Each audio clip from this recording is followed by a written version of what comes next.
You see, there's one thing can convince me that Muhammad is a prophet, and that is that his God is the only God he cares for the penis of men. There's no other God he cares for that. He's the only God who will give us 70 years orgasm. You know, the Muslim, they can speak about everything as they wish. They can fabricate miracles, they can fabricate all kind of things. But there is no way can explain to us how stupid this idea to believe that there's a God who is a vagina vendor. There's a God, each time I sleep with the women, he make a virgin for me. There's a God, he provide me women who all of them look the same, have the same face, the same eyes, the same mouth, the same name, the same color, the same height, and they sing the same song.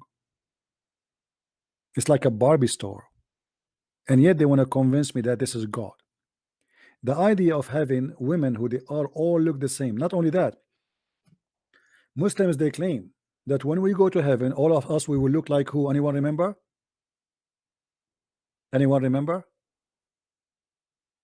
We will look like who when we go to heaven? Who remember? Anyone?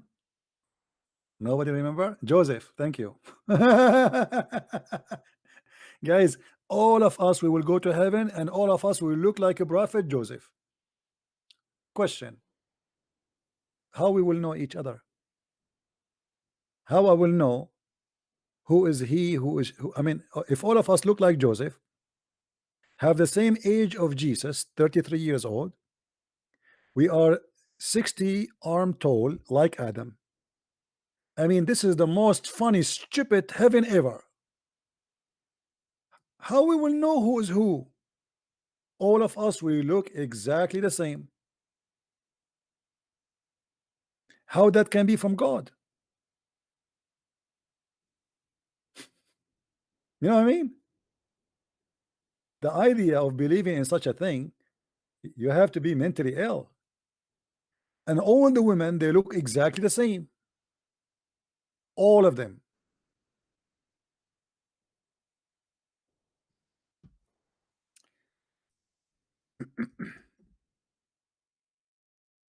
Imagine you sign in a dating website, and then all women there, they have one profile, one age, one picture.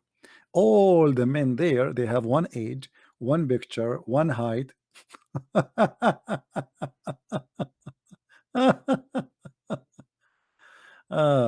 I will play a video, short video. Don't for you. lie. Don't lie. What is, just to It make, says worship. just to make some tea. All right, give me a minute, guys, to make some tea. I will play this video for you, and I will be right back.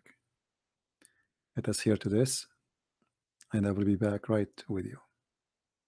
Worship is to take it as God.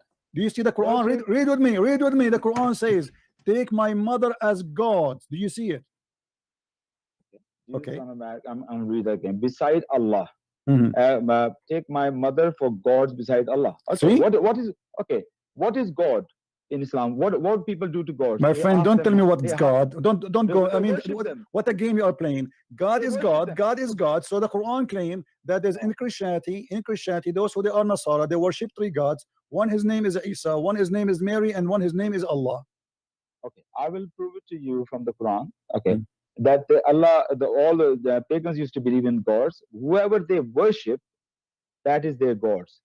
So worship means when you're asking somebody help. So what does that You mean? ask, My friend, asking somebody help. That's worship. my friend, you are the one who said. You are the one who said that if you ask somebody for help, is act of worship.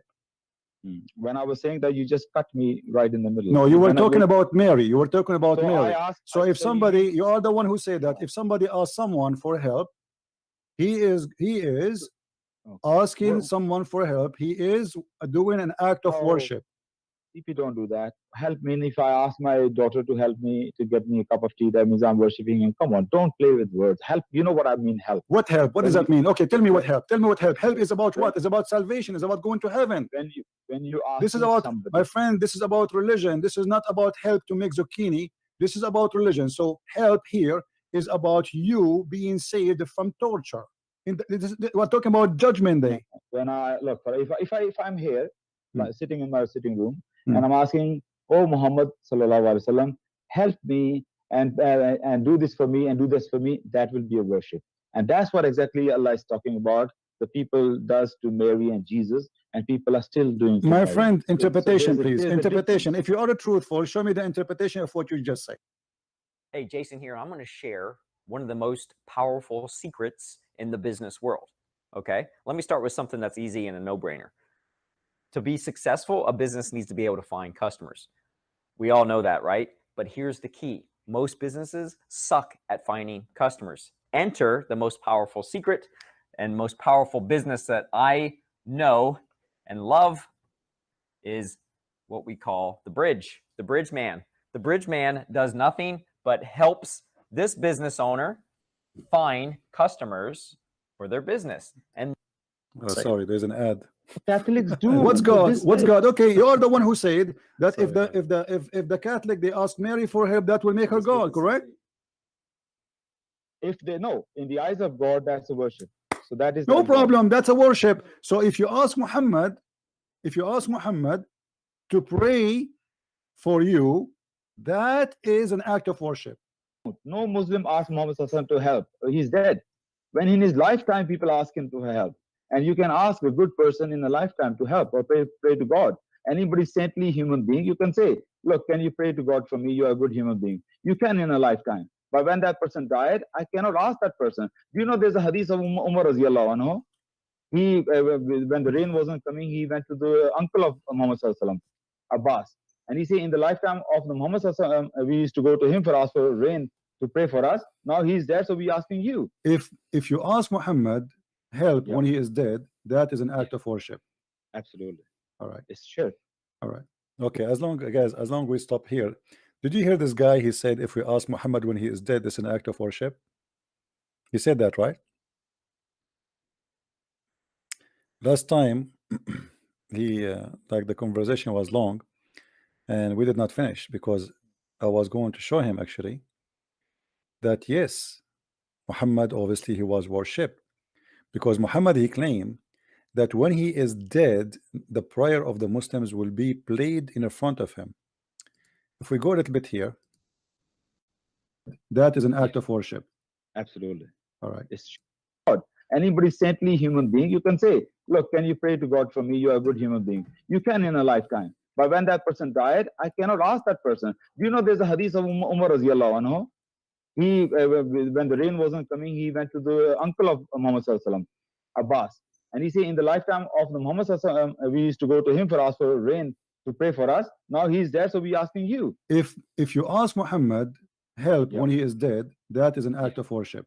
Absolutely. All right. It's sure. Absolutely. Okay. If you go in the hadith, we will find the following. Look what Muhammad he said.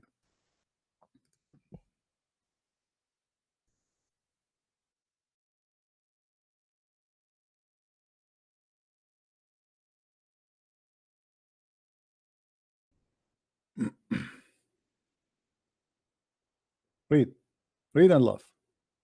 This is Abbas from the speaker. He's a speaker corner. Okay. I hope he will call again. It says, among the most excellent of your days is a Friday. Who is talking? Muhammad.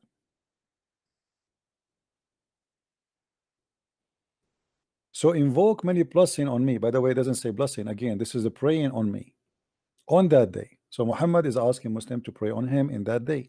Okay. For your prayer, not a blessing, will be submitted to me. Do you see it, guys? Do you see where the prayer is submitted?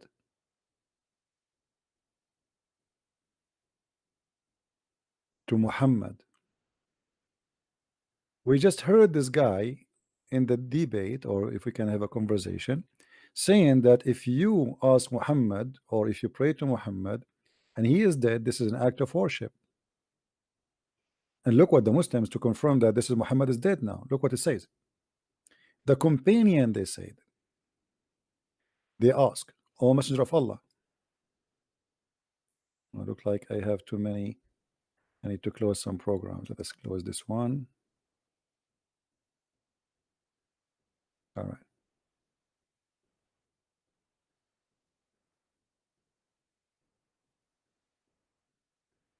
Okay. They said to him, O Messenger of Allah, how can our prayer be submitted to you when your body has decayed? He said, SAWS Mercedes-Benz, Allah has forbidden the earth from consuming the body of the Prophet. But look here, we have a problem. Let us say that the earth does not consume the body of the Prophet, which is a joke. Muhammad proven to be false, because by saying that he got himself busted again.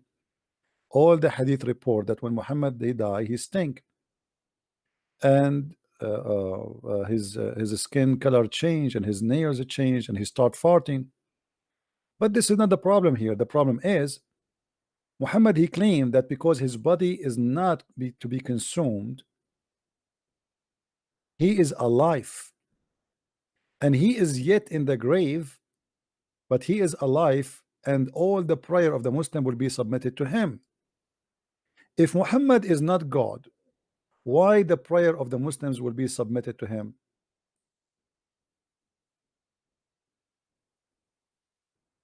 Do we have any Muslim have an answer?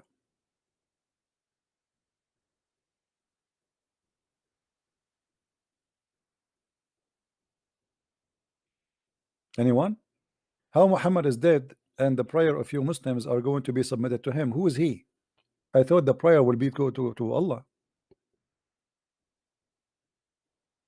And you see, they lie when they say blessing. In Arabic here it says صلاتكم معروضة علي.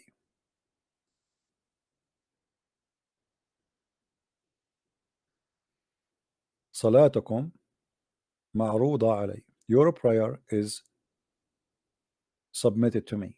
Why the prayer of the Muslims will be submitted to Muhammad? And they said to him, and how our prayer will be submitted to you? He said that the blessed Allah, he forbid the ground from consuming the flesh of the prophets, which means Muhammad, he claimed that he's alive. He's not dead. And Muhammad, he claimed to be God, because if Allah he made him the one who received the prayer of the Muslims, that means he's God. The Muslim, they pray, and their prayer will go to who? To Muhammad, not to Allah. If there is any Muslim want to say something,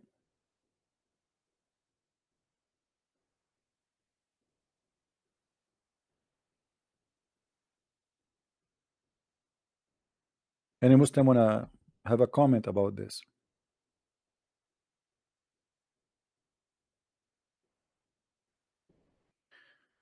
We go back to zero. Any Muslim want to finish the topic about why Muhammad was praying to Jerusalem? Which hadith is this? Let me show you. I will pause the hadith for you, no problem.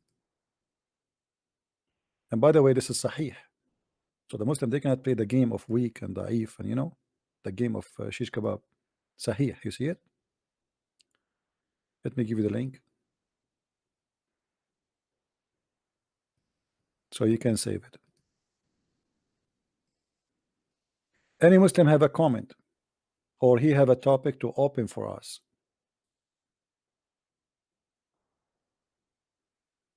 Who is a Muslim want to call me to correct me?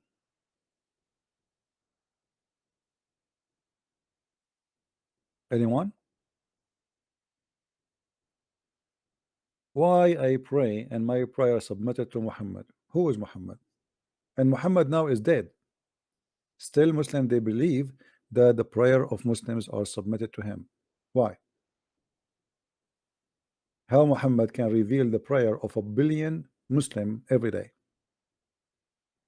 Any Muslim can explain to me? In order to do that, you have to be God. Correct, people? If I send you 200 letters a day, you will not be able to review them. We are talking about 1.4, as they claim, billion Muslim praying to Muhammad now. How Muhammad he can receive all their prayer? yet he is dead. Let us say he's alive. Let us say he never died yet. How a human being can review the prayer of 1.4 billion unless Muhammad is claiming to be God?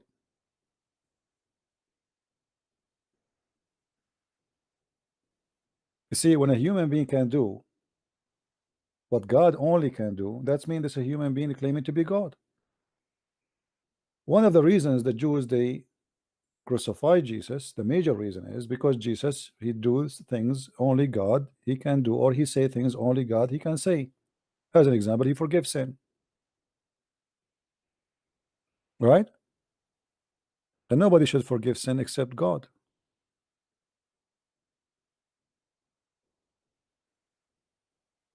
Sheikh Asrar Rashid to have debate with you. Yeah, he can. You want to call me now?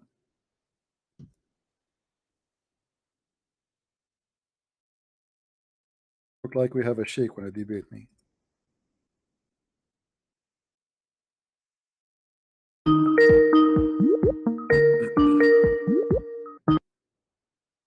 Hello?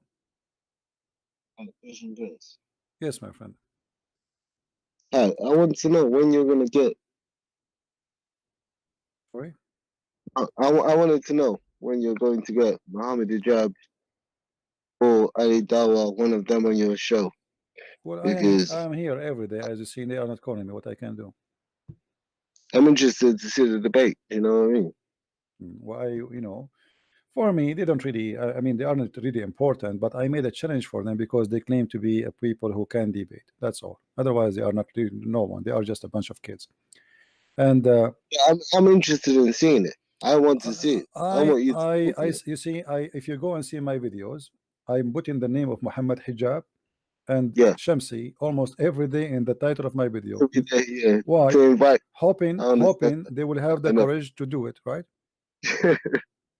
So what I will do? I mean, I cannot chase them. I understand. I know that. I know that you put their name in the title to invite them Yeah, what I can to do more. bring I the mean, in. yeah, I'm hoping that maybe they will say, okay, you know what, this is a shame. This guy, he keep calling us for the last maybe 10 days. He keep putting our name in the top of his title of his broadcast, and nobody of us is calling him. They never come over. And you know what? They don't even need See to. You see, they do not even need to come to my forum here. They can yeah. do their own program in their own YouTube, and the same as anyone. I can call them. I will be willing to call them. I will do my live podcast the same as we do now. I will be the one who call. I mean, how easier we can make it more than this? You know what I mean? He can do his live broadcast. I can do my live broadcast. I am willing to call him if he is. He don't want to call me. I will call. You know, I will. Because I listen, will humble these myself and I go will call around, him. they talk, especially Shamsi. Shamsi is the worst of all of it.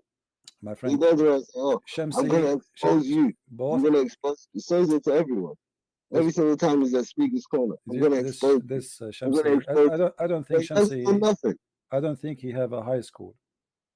He doesn't know nothing, bro. Yeah, yeah. The same as Every hijab. day, I'm gonna expose you. But you know, who You is he see, going to expose? How? one of the reasons they don't debate me is me being known. Hmm. You see, the Muslim, they are willing to debate you as long they don't see anything they fear from you. That if they can accomplish something in this debate, they will come. They will not hesitate. You see, why hijab? You don't have a problem to fly all the way to USA to Imagine to debate talk with. to Joe Rogan, but then he can't answer your call. Yeah. But the answer for that, he knew that Do you this is understand what I mean? Remember, he went all the way to America to talk to Joe Rogan, the UFC guy. But then he all of, can't answer your phone call all of them are the same. on what's it called? Skype. Shabir Ali did the same. All of them did the same. You see, the second they knew who are you, it's the same second they will run away and they will say we want to debate you. And if victory for them is guaranteed, what they will lose if smashing one more name in their way. You know what I mean? Yeah, but who's Joe Rogan? Who is he? Who's that? Joe Rogan. John? Joe Rogan. Who is Joe Rogan? the UFC guy. He does like talk shows on YouTube. I don't know him really. I never heard The of guy him. that, so literally he went on his show in America. Muhammad Hijab.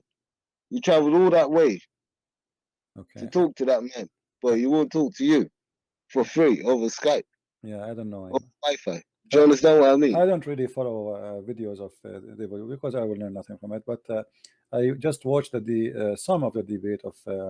I did not even watch, not even maybe 20 minutes of the whole thing. I just forward where Muhammad Hijab was talking, most of it, and I used the video a little bit to refute and get Hijab busted by many stupid things he said. This Yeah, he debate, said a lot of this debate, stupid this shit. I debate, mean, this debate is he's a part. talking about Yeah, the best part for me was when you said on the video that it said Allah is not praying to Muhammad, he's praying Yeah, for see, Muhammad. yeah, see, And then you started to laugh. For me, when you see a that made me Muslim, laugh. my friend, when you see a Muslim after a debate, he make 10 to 20 videos to explain a debate, it's mean he lost badly, because if you won the debate, why you want to make a video about it? A Muslim, he called Yeah. me, he said to me that there is a kid, his name is Akil, and you said before that if a Muslim he debate me and he start making tons of videos about the debate, it's mean he was not able to answer. So why you made a video about hijab? I said to him, I wasn't at the debate. You know what I mean? I made a video about the debate because I don't have my chance to talk there. Yeah. What I'm saying, if you were in the debate, why you don't say what you are saying now in the video during the debate? You know what I mean? Yeah. Why after the debate you have to make 20 videos to explain what happened in the debate?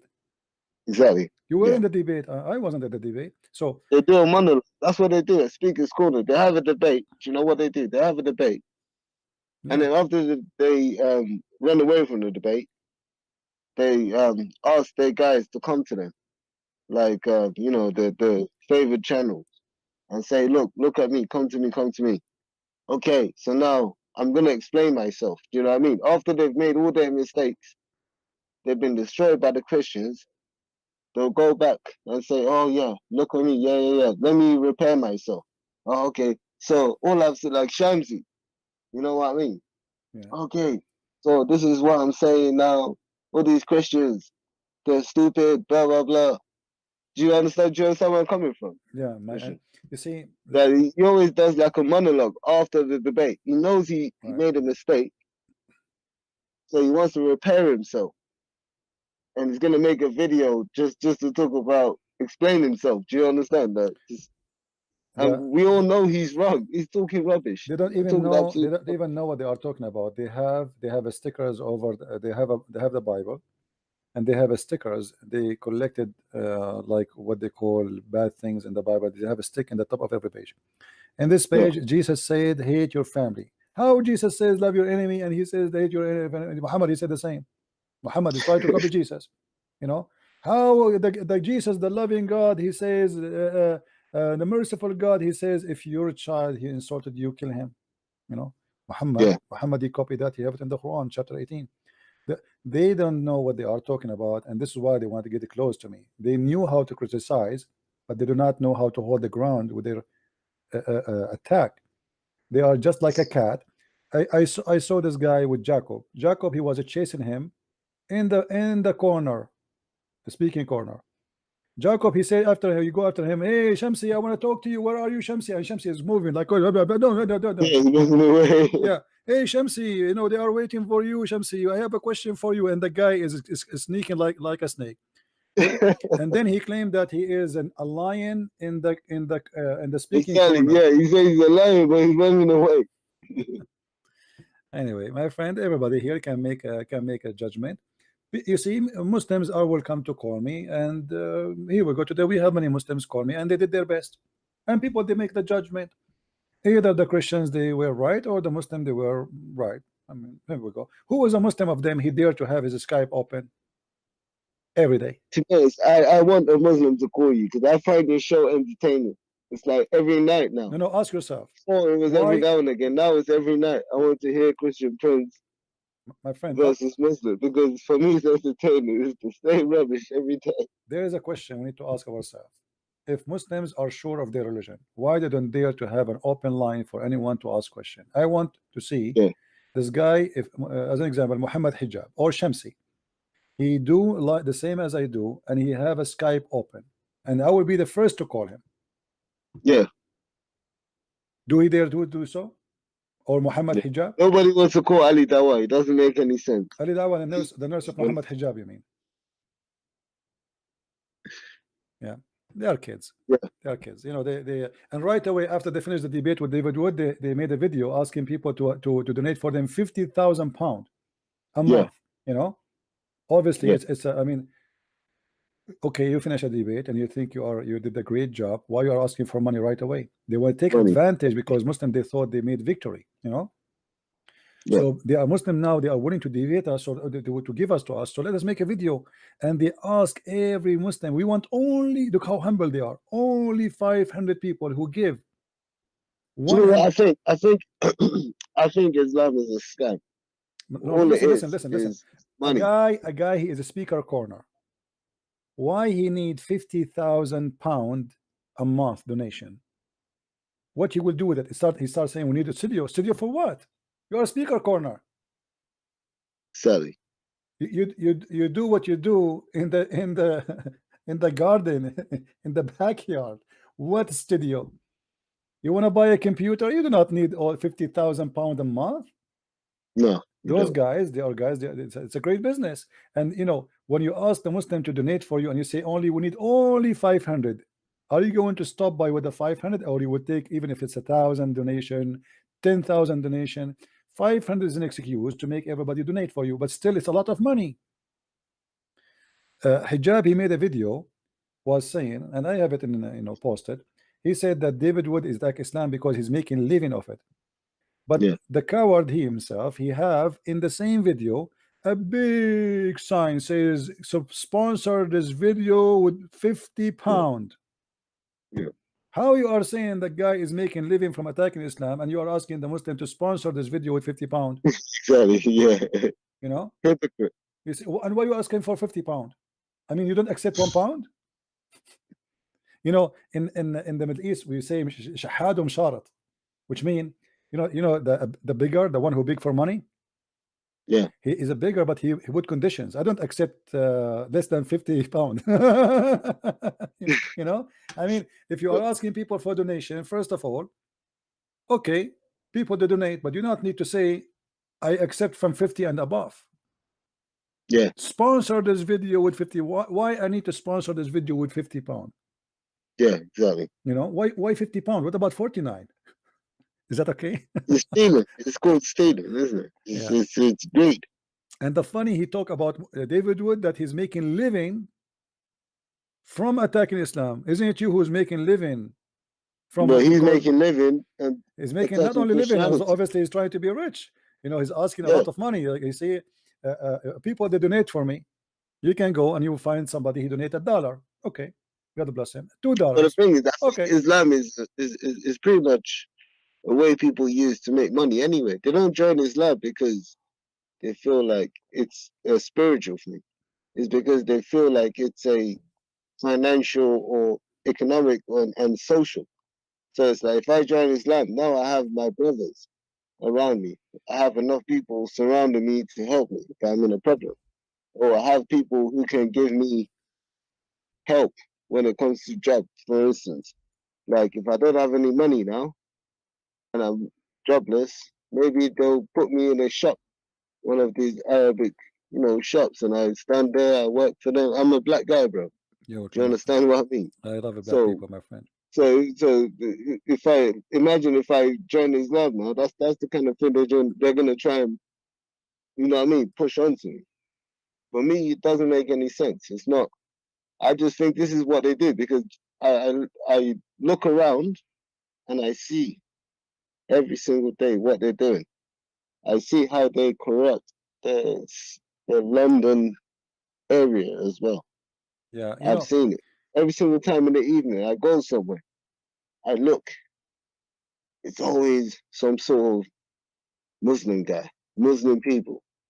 Every time in the evening, I look around, Muslim person, Muslim. Like, do you know what I mean? Yeah, yeah, I go to a Nigerian shop, bro, yeah. and what do I see? The woman selling the food is Nigerian, but she's got some like Pakistani, Indian guy or whatever working with her. Do you know what I mean? Mm-hmm. Fetching all the goods. So who's in charge then? It's not her, is it? Yeah. It's the the Muslims that are giving her the opportunity, and they're pushing their own people in there.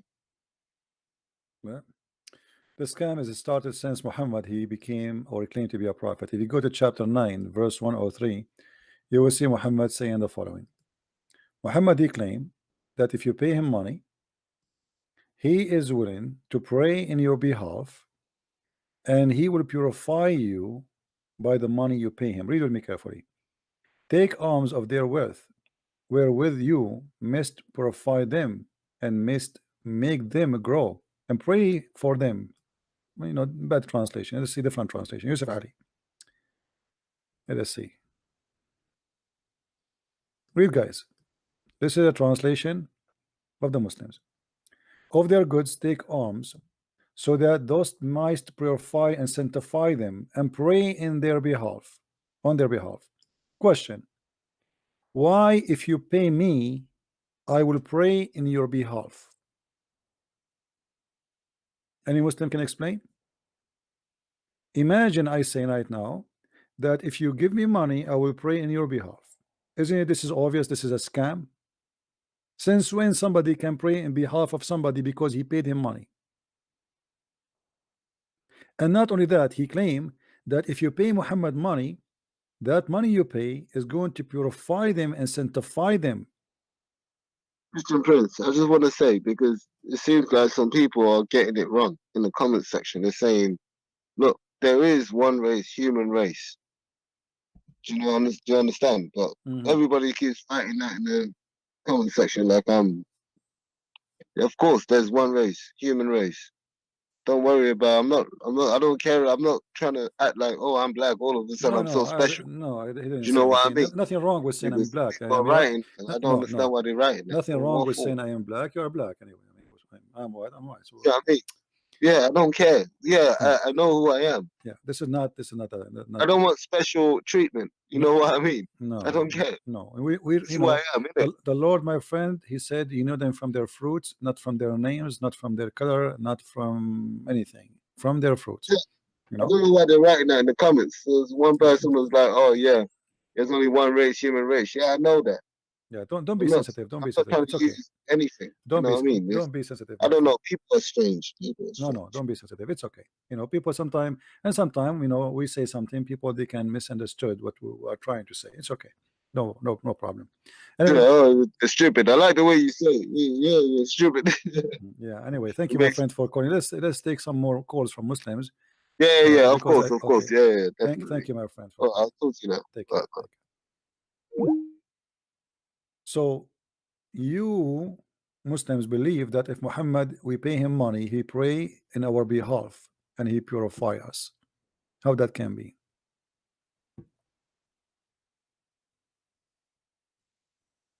Anyone?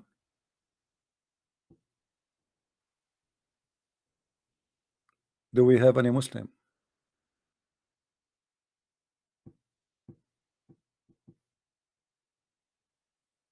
Anyone?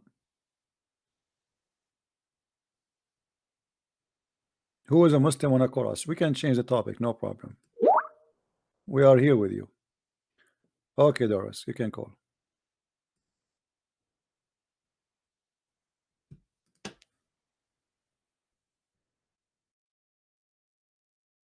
Any Muslim? Who is next?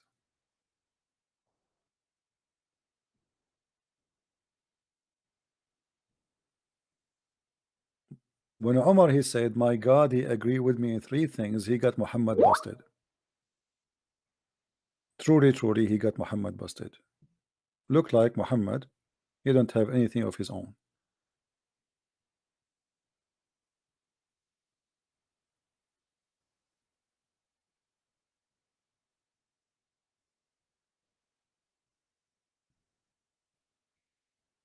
Anyone?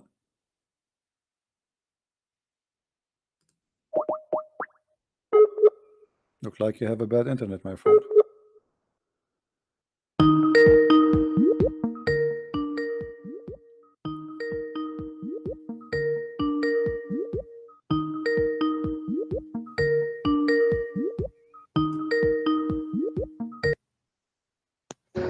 Hello?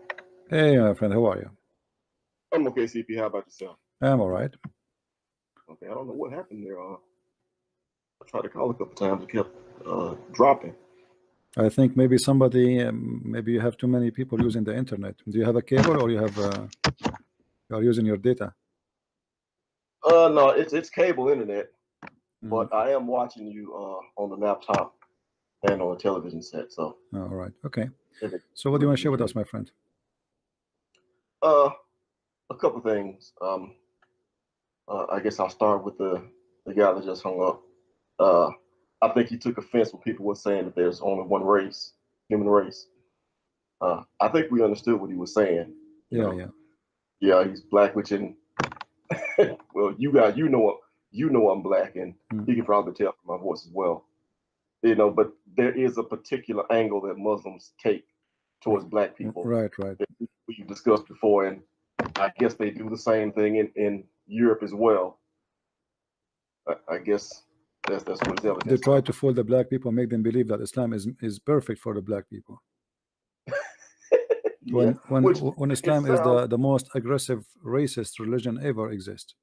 Oh yeah, and there's literally lines in the Quran that justify slavery and make it lawful for all Muslims through all time. Not only slavery, I mean, the Quran speak clearly that Judgment Day, everybody bad will be turned black, and everybody good will be turned white.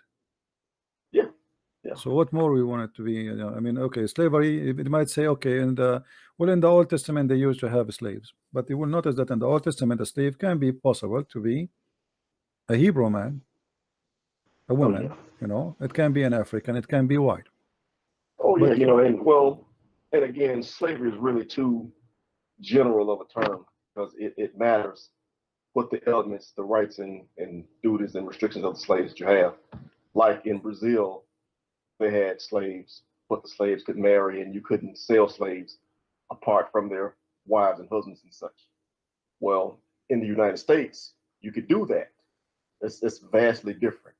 So to really understand slavery, like anything else, you can get into the details and you need to know. Slavery is bad whatever it happened. It's bad and ugly. Right. It's not right. However, we have somebody claim that everything in his book is written by God.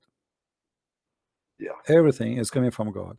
And this God says to the people, to Muslims, you can take people who they are free and make them slaves. Not about you own slaves, this is what you do with them. You can go and capture them and make them slaves, and then you can abuse them and you can do whatever you want with them. When the Jews they have a war with their enemy and they capture women, the woman she shave her head for what purpose?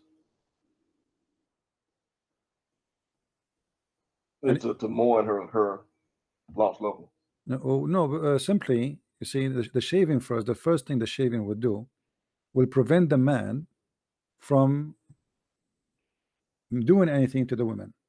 She will look ugly. I mean, the women without her hair, she don't look really attractive. She lose a lot of her beauty. Same time, that will give her time to stay away from anyone, anything, until, because she just get captured and she lost her family and they lost the war, and she was free yesterday, today is a captive. I mean, imagine how much humiliating this thing. So when they bring them home, there is a special treatment for those people who they are captive of war. They will not go and rape them. And like, I want a Muslim to call me right now and show me where it says that we got a captive and we go and we take her to the bed and we rape her. Any Muslim want to show me? Good luck with that. Yeah, but we can show you where Muhammad, he took a captive after he killed her father, her brother, her husband, and he raped her less than a few hours after the rape happened, after the slavery happened. Right. It's a completely different thing. Yeah, because, well, where I was going with the idea is to create a buffer of time in between the time they're taken captive because they lost the war and the time that they begin to marry to the population. And if a Jewish man saw a woman amongst the captives, he did have to marry her. Yeah, That's you there. know, It wasn't slavery. He had to take her as his wife. it is a wife. Yes, no. The Bible. If Yes.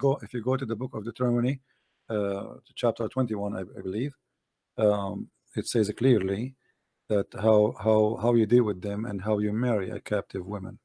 You know. Right. Take her as a wife. It's a Yeah. completely different thing from a slave. Yeah. A wife has all the rights and such. It says actually this is where it's speaking about shaving her hair. You know, like you take the woman who is your captive, you bring her to your home, she shave her head, trim her nails, and put aside the clothes she was wearing and during the capture, and after she lived in your house, etc. For you some time. So, which means she have to be treated as a wife, not as slave. Right. Right. Yeah. Right. And you don't have the prostitutions and things like that that come with it, which you see in Islam. And you were talking about it yesterday with Umar and the captive women and the topless and all that kind of stuff. Yeah, and actually, it says clearly in the Bible there that you must not sell her or treat her as a slave. That's it. Right. You know. Right. Right. No, and I don't know the guy's name that just hung up, but the idea is, well, the irony of it in today's time is that you try to bring Islam to people who are directly affected by slavery in the near past, in the recent past. It can only work in a state of ignorance that they just don't know, because this is not the type of thing that's buried deep in Hadith. It's in the front. You read it for a couple of days and it out. You read it for a couple of days and it jumps out. It's in the early stuff. But you see, the point is, the Muslim, they knew your pain as a black person, what history you went through, you know. So they try to use your history to conquer you Yeah. and to make you believe in the God of Islam. You will notice that Muslim, when he speak to a white man, he will not say to him, "Oh, did you do what you do by the black people?" He will never say that, you know. But when Yeah. he speak to you as a black person, he will say, "Did you know what the Christian did to you, the white man, the Christian white man?" Yeah. You know. But he will never say to a white man, "Did you remember what you did?" No, yeah. That Well, but because it's kind of like, I don't know how much of I guess it is a focused approach that they have by now, because just by virtue of so many people. But to them, it's like Muhammad is like all things, because they'll say to a woman, Muhammad was a feminist. He brought women's rights and stuff. They'll say that too to a woman, and it's like they can completely discard what the Quran says. There's actually a line in the Quran telling the man to beat his wife. I mean, it's there, but they just skip over it. Whatever angle they need to take to convert a person to Islam, that's what they'll take. yeah. Which is, well, it's obviously it's not right. They try to speak to you in the let us say, based on your background. Who are you? Like, let's say Yeah, you are a like person I said, politician. who's an atheist. He's an atheist. So we try to do what? They try to say to you, Quran have science. You know? Yeah, Yeah. yeah, So it depend who are you. They try to fool you. If you are a woman, they will start saying Islam gave the women her right. Islam, to treat the women like a jewelry. The woman, she is treated like a queen in Islam. But the story is different. So depend who are you, they speak to you. You know. yes, yeah. Something else I wanted to come in. The agenda changed. Depend who is the one they are speaking to. The religion itself changed. Depend you are talking to who. Right. You know? So Explanation we have to changed get of a same verse. Depend who is the one we are talking to. right. Like today, the one who called me one after one. One, he said to me that the black stone is an act of worship. One, he said, and the same person, he said to me when Umar, he said that this stone is useless. He said he's wrong. He's wrong. The other one, he quote from me Umar saying that the black stone is useless. Tried to prove me wrong. The other person, he tried to say to me that Umar was wrong. You know what I mean? Yeah. Depend the person who is trying to talk and his logic, which means the Muslims, they have no agreement about anything, and they are like a person. They are in a ship, and the ship suddenly they notice there is a hole in the middle of it, and the water is coming, and everybody swim in different direction. Right. They do not know which direction need, will save them, and so they speak against each other in the opposite direction. Right. They need something on the other side to pull them together, so to speak. So you mentioned Jesus, they'll all argue reflexively against Jesus. But if you get them to talk about the Islamic texts and things like that, to try to get into the books to determine who was Muhammad and what Islam actually teaches, then they're all over the place. You mentioned actually, because I don't want to forget this. A girl called yesterday and she said that she had some Muslim friends that she would talk to, and they were having problems understanding the Trinity, and she called and asked you to explain it. Yeah. I just wanted to say to her, they're yanking your chain. It's not that hard to understand if they just don't want to, they don't want to accept it. But they're just using that as a backdoor attack. And she should not spend all of her time trying to defend the Trinity, but rather ask them to try to defend prophethood of Muhammad or the eternalness, the uncreatedness of the Quran, and they'll start to trip all over themselves. But all this Trinity talk that they're having such a hard time understanding the Trinity, that's they're yanking her chain. That's bull, and she should not fall into that trap. She should listen to you more. Well, and now after I explained the Trinity, do they accept the Trinity? No. Now the question is, why the Muslim don't question that Mary, she is a virgin and she gave birth, but they question the Trinity just because Muhammad, he said that. If Muhammad, he put two words in the Quran, say the Trinity is true, all the Muslim, nobody will question it. That's right. As simple as that. Or if he had got the Trinity correctly. Yeah. Which he didn't. He did not even quote the Trinity correctly. We asked them, who are those Christians who believe in Mary and Jesus and Allah as God? We cannot find them. Yeah, but I just because he sounded like a young girl, and I just didn't want her to be deceived. Thinking that this is an honest criticism, that they're honestly having problems with this. No, they don't believe it because they just believe in Muhammad, but it's not hard for them to understand it. She should go on offense and ask them, hey, the Quran. So is the Quran created or is it uncreated? Okay, well, is it Allah or is it not Allah? Why? And they can explain, go on offense, because they're trying to win over, again, a young girl. She shouldn't fall for that trap. Well, I don't think she will fall in such a trap, because she is listening. I believe she is learning, and they will notice that Muslim, they have the oppose of Muslims to Christianity, not because the Christianity makes sense or does not make sense. It's simple that Muhammad, he said, and whatever Muhammad, he said, that's it. Yes, simple as that. As simple as that. That doesn't make sense that Jesus have no father. Why? Yeah. Why Muhammad have a father? Why everybody have a father except Jesus? Explain to us, Muslim. They have no answer. Yeah. What the point? And why, in the case of Jesus, is the one who made your mother pregnant, not his father? Yeah. Everybody, who is the one who was my father? The one who made my mother pregnant. Okay, who is the one who made Mary pregnant? Allah. So who is the father of Jesus? Yeah, it's just simple as that. Now, every other person in the world, it's really that simple. The one who made your mother pregnant with you is your father. Not necessarily the one who married your mother, right? Not necessarily. No, not necessarily the one who married your mother. Not necessarily the one who married your mother, the one who made her pregnant. As simple as that. So who is the one who made Mary pregnant, Muslims? Give us an answer. Yeah.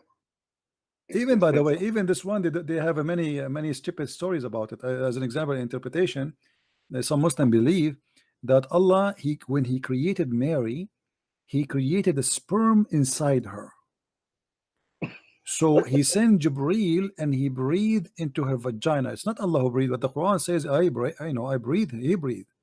So he breathed into her vagina, and then by doing that, he made her horny. And when he made her horny, the desire of the sperm moved, and the sperm moved and made her pregnant. Imagine. Yeah. And so breathing into her vagina and making her horny, that doesn't count as sex. Right. It's not sex. And the sperm is not sex. And every woman, she have a sperm inside her since she was created. Yeah. But wait a minute, but that would still count as Allah being the one that makes a mother pregnant. I mean, if he created her with the sperm, he created the sperm. Women are not normally born with sperm already inside of them, so Allah did that. And then Allah breathed into her again. Crazy. It just made her horny, so she get pregnant. Yeah, that counts. Islam is a collection of stupid stories. Like it's like you are going in a field, and the field have many like it was bombed by millions of bombs, and there's many holes in the ground. So you go out of a hole, you jump inside the other hole next to it. You can't walk in the flat ground. The holes are all over. Yes, but that's all you've got is holes. Yeah. I mean, there's no solid ground. I mean, I have to tell you, I learned it from you. If you ask Muslims, okay, what book do you stand on? What book do you trust? You know, they don't trust anything. You know, they say, well, I don't follow the Hadith. Okay, well, first of all, if you don't follow the Hadith, how can you follow the Quran? The same people that gave you the Hadith gave you the Quran. But then you ask them, okay, well, you don't follow, you reject the Hadith and you follow the Quran. Okay, so the Quran says 3 prayers. Why do you do 5? Can't explain that. You know, there was a guy that called you a couple of days ago going rounds over that. Okay, so you say, well, I only do the Sahih Hadith. So then you show them a Sahih Hadith, and then they say, well, I don't accept that Hadith. You know, it's, and then if you ask him for what interpretation you want, well, he likes Ibn Kathir's interpretation for this verse, but he doesn't like Ibn Kathir for the next verse. There's nothing that they won't stand on anything like a Christian will stand on the Bible. How Islam is based on the Hadith and the Quran, but the Hadith at least is not totally. I mean, they don't even agree about which one is the authentic. No. So how we can stand in Islam anyway? How Islam can exist if you are saying the only thing is preserved is the Quran, but Islam is based on not in the Quran only, it's based on the Hadith and the Quran. So if we see what is the percentage of Islam based on in following, is it in the Hadith or in the Quran? You will see maybe more than 80 to 90% of Islam is based on the Hadith. Yeah. So why Allah he preserved only 20% of the religion and he did not preserve the 80%? Yeah, well, and how can you know that the Quran is the Quran without the Hadith? Nobody knows. Actually, it's very easy to know that the Quran cannot be from God. You know, like you remember the Hadith where it says the verse in the Quran, "Today I completed your religion for you." Yeah. Okay. How he completed the religion for them today, and if this is in chapter in the beginning of the Quran, you know, and he he did not finish the Quran. I mean, this verse, in order to be true, have to be the first the last verse in the Quran. It cannot be, "Today I completed your religion for you, accepted Islam as religion for you." Okay, but this is in the beginning of the Quran. How this can be from God? If you want to say to me that this is not how it was revealed, how you say to me that the Quran is preserved, but yet you say to me we Muslims we play with the Quran? You know what I mean? Yeah. Even the Muslims admit that the Quran today is not the way Allah he sent it. Who are you to change it? Yeah, well, and how do you know? I mean, even the classical tale of how the Quran was composed. Muhammad was dead.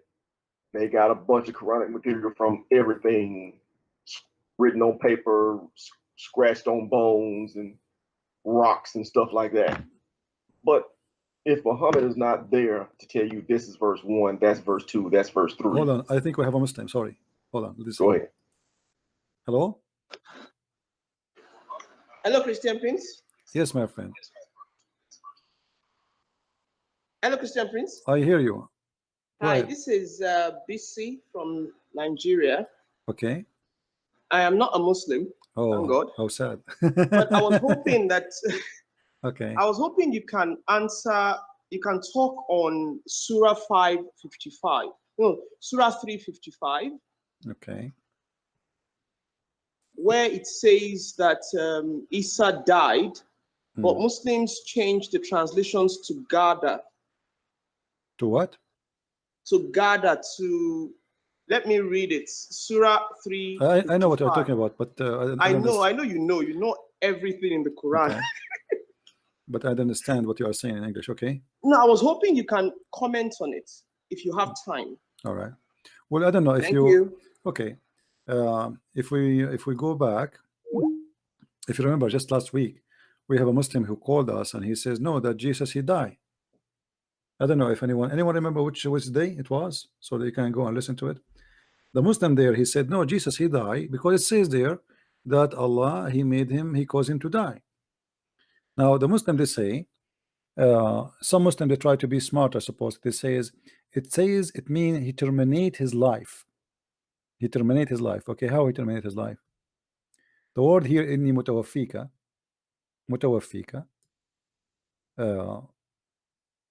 which mean I will cause your death.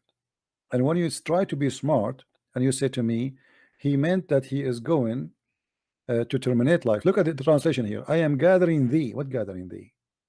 Like what? He was in the ground like seeds? What do you mean gathering thee? Is Jesus many people? How we can gather Jesus? I'm gathering thee. Allah saying to Jesus, I'm gathering thee. What does that mean? Collecting him? Fast translation. If we click at the translation here, let's see how this thing here work. Okay, let us see if we can highlight all the translation just to show you how Muslim they play with the translation. I'm going to use all the translation which is available in their software.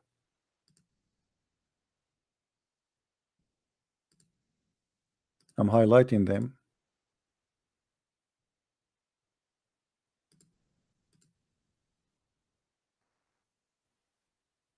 Okay, if you read all of them, look at this. O Isa, I will keep you alive till full age. What the heck? O Isa, I shall take your soul. What? I shall take your soul? All right. O Isa, or Jesus, I will take you to myself. Where is the verse says I will cause your death? It's gone. This guy, he took it all totally off. Isa, verily shall I make you thee die. See, here there's a different story. Every translation is different. The same sentence. Isa, verily I shall make thee die, and I am lifting thee to myself. So this guy, he is trying to be more honest, that Allah will cause Isa to die and then he will take him to heaven. Continue. O Isa, Jesus, I will take you and raise you to myself and clear you of forged statement. What is the statement of Jesus will mutawaffi is gone. It's not in the verse no more. This guy Maududi, when Allah said, oh Jesus, I will recall you and raise you to me. See, here we go, another fast translation. I will save you from your enemy. I raise you to myself. Save you from an enemy. What is that? Where this guy he came with this translation from? Oh Isa, I'm going to terminate the period of your stay. Yeah, Isa, you are fired. I'm going to terminate your contract on earth, okay? Your mission and contract, mission impossible, and I am going to terminate Your contract. What a joke. If the Muslims are truthful, why the translation is far from each other? How come they don't even close to each other in the meaning? What terminate your period of stay? What is that? Is in a hotel? When Allah said, "Oh Jesus, I'm gathering thee and causing thee to scan to me." Wow. "Oh Jesus, indeed I will take you and raise you to myself and purify you." Wow. Where is the death? It's not gone. I am terminating your life. This is the only one who is saying the truth. Do you see it? Oh Jesus, but he's using the word terminating. God said, "Oh Jesus, I am terminating your life and raising you to me." Question: why this Muslim he have terminating your life, but the rest of you Muslims translation don't have it? Why Yusuf Ali don't have it? Somebody is lying. Why this guy don't have it? Sahih Intel. Where is the life? Where the word life is gone. Where is the word death? What happened? All those translation. Look at this guy. I will terminate the period of your stay. What stay? On earth? Really? It says that? Where? I will save you from your enemy and raise you to myself. Where it says that? Hello? Hello, Yes, my friend. SCP. Hey. I just wanted to, make a contribution on Surah 3, verse 55. Okay. So it's just amazing to see all those translations trying to avoid a very clear thing. Yeah. When Allah says, "Inni mutawafika wa rafiuka ilayya," I will cause you to die, and I will bring you to myself. So why are they avoiding the word? It's just amazing. Gathering you, terminating your life, all those things. Where are they found in the Arabic? You see, It's very very simple. Yeah, the problem, if they don't deceive the translation of this verse, then they would have a problem, because that verse confirmed that the crucifixion of Jesus happened. The death of Jesus happened, and that would destroy all of Islam, because Islam based on what? That the Muslim, all of them, they say that Jesus was taken up to heaven, and then he will come back at the end of the time, and then he will die. That is very funny, because if you say he was taken up and then he'll come to die, it means you are rearranging this verse, because this verse says, right, before I bring you, right, I will cause you to die. Right. See, now the Muslim, they try to explain it. So they say the word mutawaffika, tawaffa in Arabic, you can ask anyone.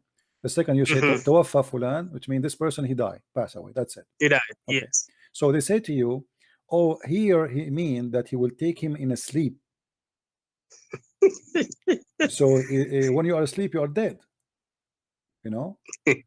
Yeah. But this is not what the verse is saying. In the mutawaffika, I never heard of somebody saying that you are we use the word mutawaffi to say somebody is dead.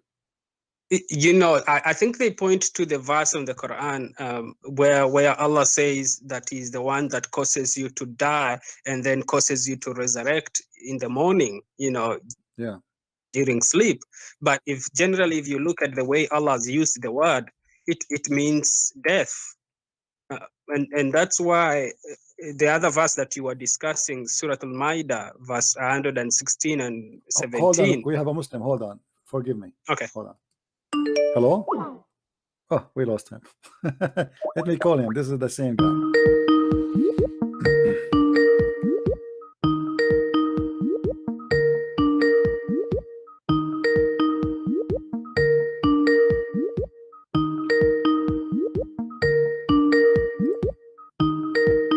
Answer, Abdul, answer. Oh, yes, my friend, how are you? Give me 5 minutes. I touched wrong, but give me 5 minutes. I'm busy. Okay. Are you still online in 5 minutes? Yeah, sure. I will be online until YouTube shuts us down. Inshallah. Okay. Let me call you back, my friend. Sorry for hanging up on you. As long he is. Oh, you are still on. Okay. Sorry, he called me, so I cannot hesitate to take a customer. Yeah, that's okay. Now, I also, maybe just to make a confusion on chapter 9, Surah Toba, verse 130. I mean, verse 30. Yeah. Allah says, I don't know whether it's Allah speaking or Muhammad speaking. He says that the Jews, they say Uzair is the son of God. Yeah. And the Christians say the Messiah is the son of God. And then at the end of that verse, and that's something I wanted you to confirm to me on the Arabic part.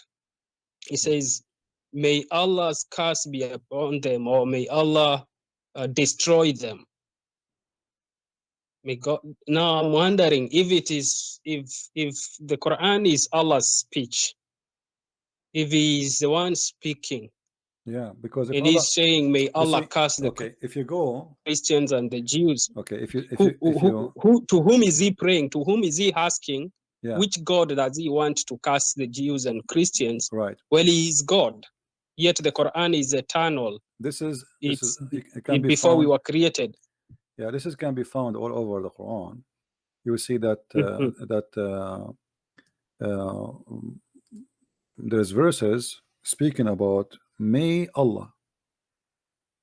May Allah. Now, how Allah is the one is talking, and yet He says me. All right. Yeah. Because That's very funny. It looks like somebody is speaking on behalf of Allah and begging Him. And for me, I was using this verse, to say that Allah prays, because it's clearly the Quran is not the words of Jibril, it's not the words of Muhammad, it's the words of Allah, according to what Muslims have always told us. So if it's Allah speaking, and then He's saying, may God destroy Christians and Jews.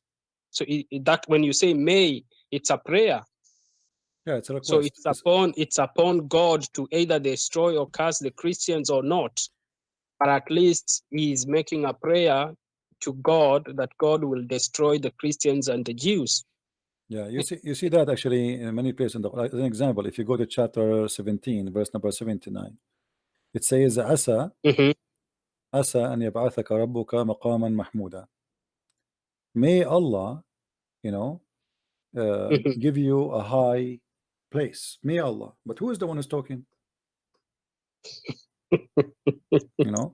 So the Muslim, they will say to you, well, Allah here is saying to him, pray and ask, and pray harder, so Allah may give you a high. But Allah, Allah, He can confirm if you will have or not. Why He's saying may, maybe? Do He knew what Muhammad will be? Do He knew what Muhammad is going to be?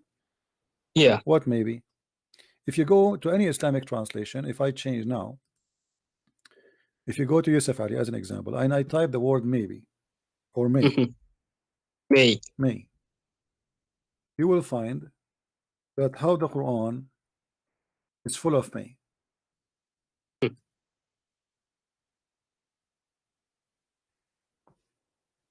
And we will not take the one.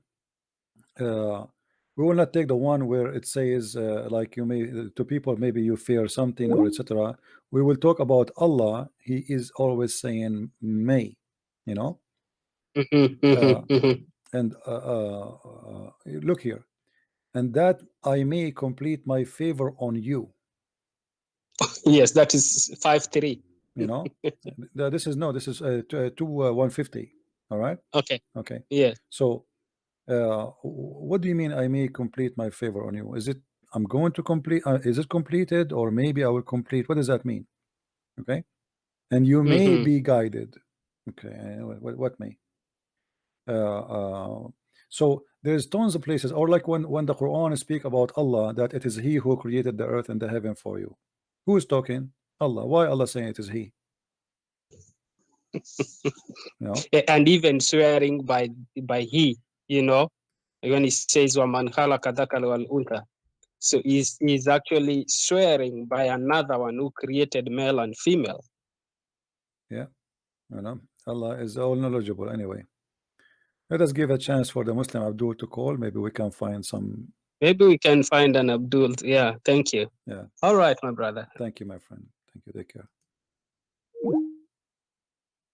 Call me Muslim, the Muslim guy. Oh, we have this guy when I call. Or he is just trying to send text.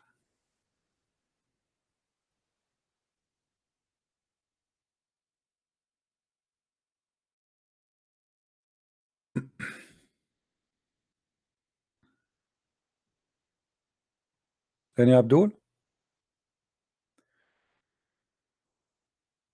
Who is Abdul is going to give us a call?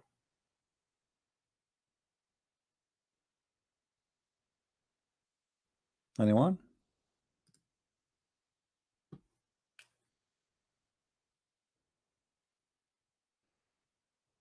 The Muslim who said he will call me in 5 minutes, please don't be late more than 5 minutes. Any Muslim?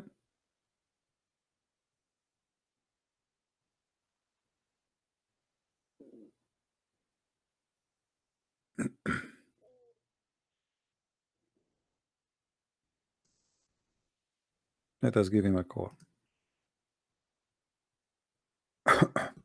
Is it 5 minutes already? The guy, he said 5 minutes. This guy, he went for a few hours and he did some homework and he came with something. Let's see what he came with. Maybe he did sharp his teeth. This is the guy who could not answer us why his prophet was praying toward Jerusalem. Maybe he did some search in Google. You know.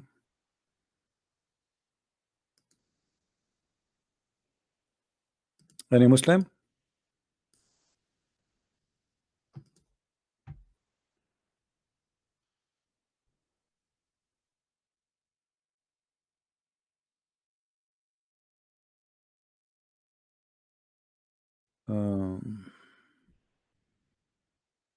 All right. So like I receive a message from somebody. He's an ex-Muslim.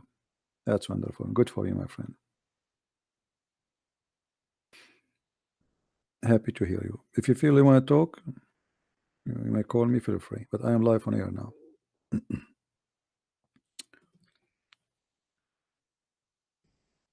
Islama, are you there? It's 5 minutes already.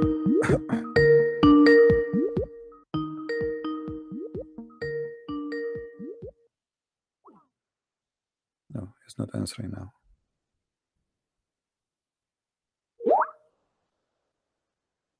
Okay, he will call me right back.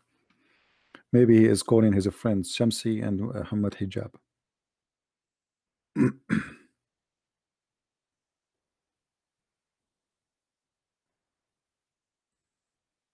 Mayday.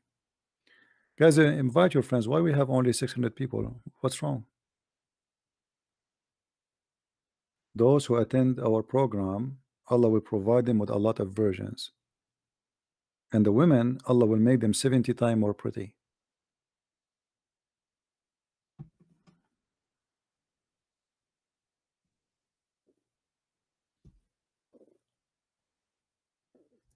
Oh boy.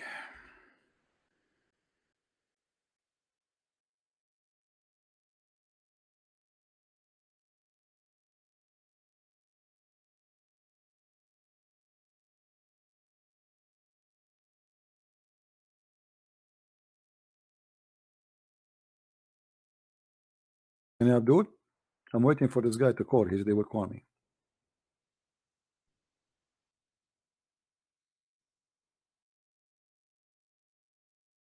Let's see.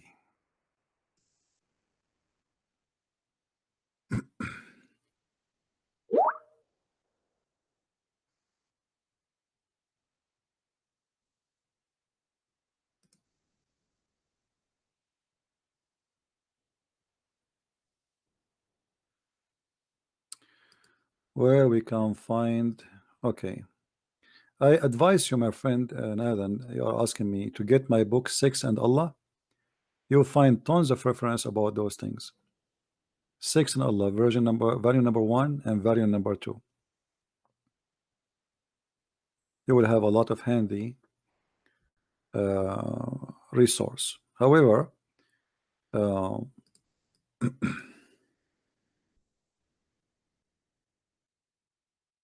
if we go in the Quran,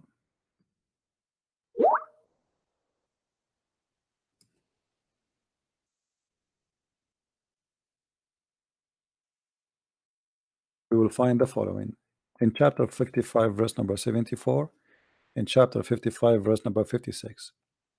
The Quran promises us that we will have women who their skin, the skin inside their vagina, which means Allah, He described the skin of their vagina, that is not going to be touched, and nobody played with it. Read with me. Wherein both be those medians, those are, those are like sex slaves Allah created for you to be supposed to your wives, restraining their gallants upon their husbands, whom no man or genie yatmuthahun, which mean has opened their hymens with sexual intercourse before them. Imagine the God is describing for me what is inside the vagina of this woman who is going to be waiting for me in the heaven. I have a great news for you. The skin inside her vagina is brand new.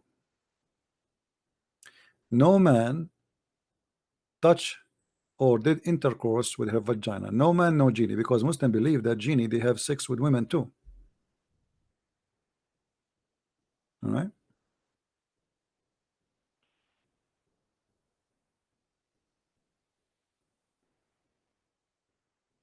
And Abdul,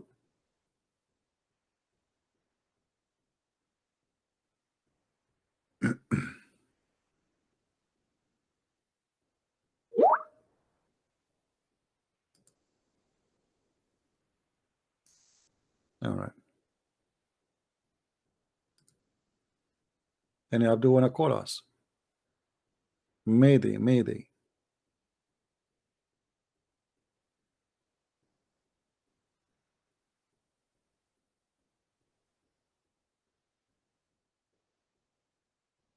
Nobody?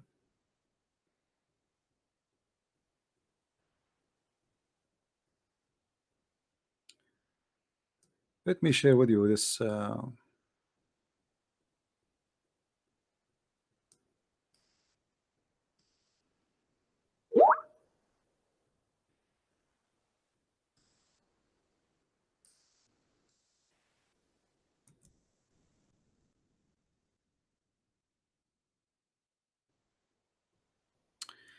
An example of the Muslims lying when they translate their hadith.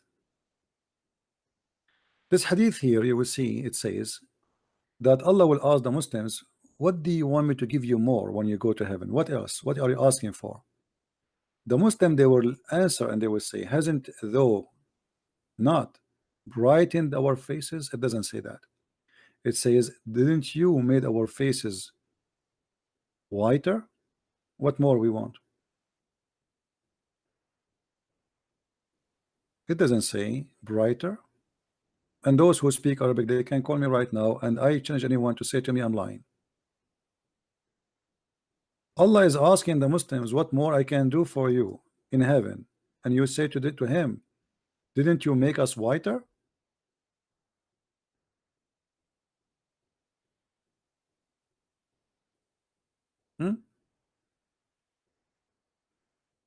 Any Muslim? You see how they lie? They say you made our face bright. It doesn't say that. The Arabic in front of me. ألم تبيض وجوهنا? See it? It is in the black. This is why when when you read Islamic translation, you need to be aware that Muslims, they fabricate translation always. Okay.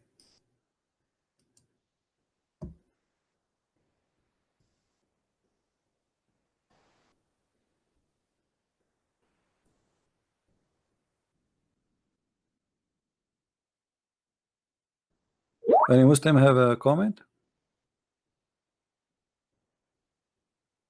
And by the way, one of the funny things about Muslims when they go to heaven, they will have no hair, and they will have eyeliner over their eyes. Why? I mean, how that can be? I mean, how ugly that is.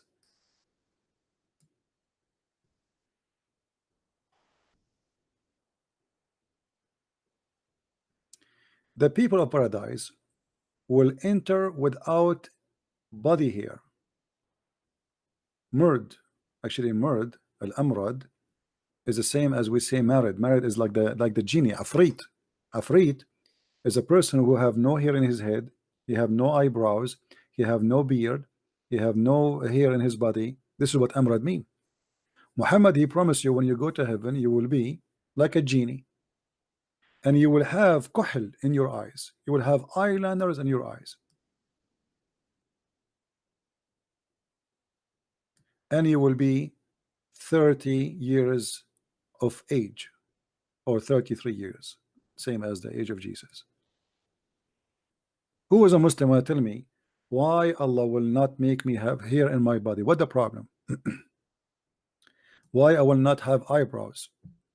Why I will not have mustache or a beard? Why?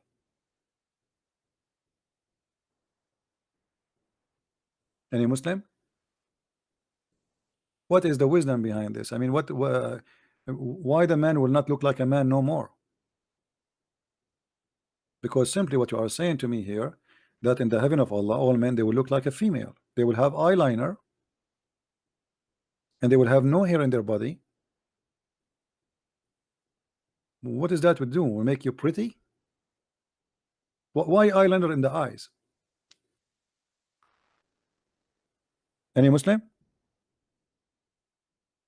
Allah is going to put eye makeup on us. Who is going to do the eyeliner for me when I go to heaven?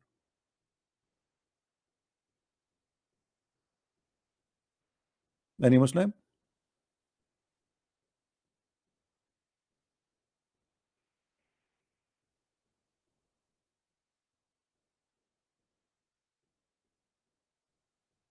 Who is a Muslim have something to say?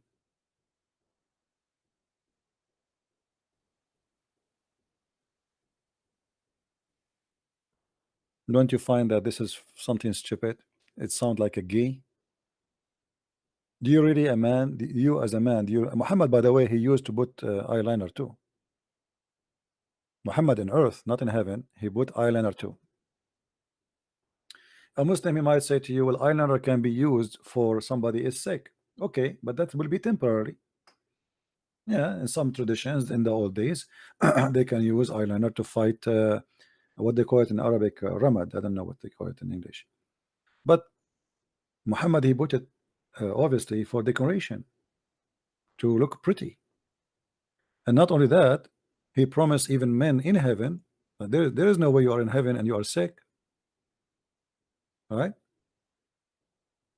But don't tell me they are in heaven and they have a problem with their eyes, so they need to put eyeliner.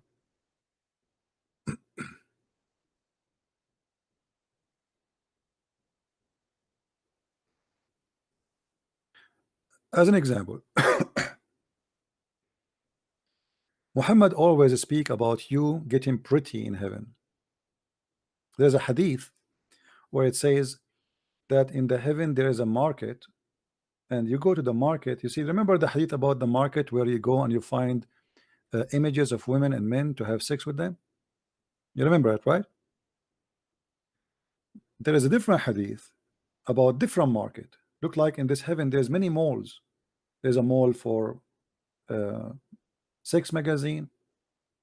You look at the pictures, you like the picture, you get inside the picture, you have sex with the picture. And there's other market. In this market you go, and when you go in the market right away, there is a wind will come from the north. Wind will come from the north, and this wind, when it come to you, it make you more pretty. Anyone knows why? Every Friday we go there, Allah make us more pretty. The wind from the north will come and we will get more pretty. Non-stop, every Friday, every Friday. So every Friday, the more you stay in the heaven, you are getting more pretty.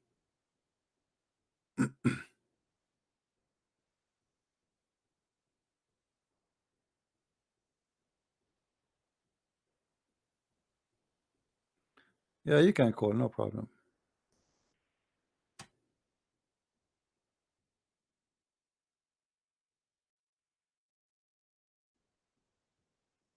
Any Muslim want to say anything? Is it true that in the heaven there is a mall, and this mall provide us with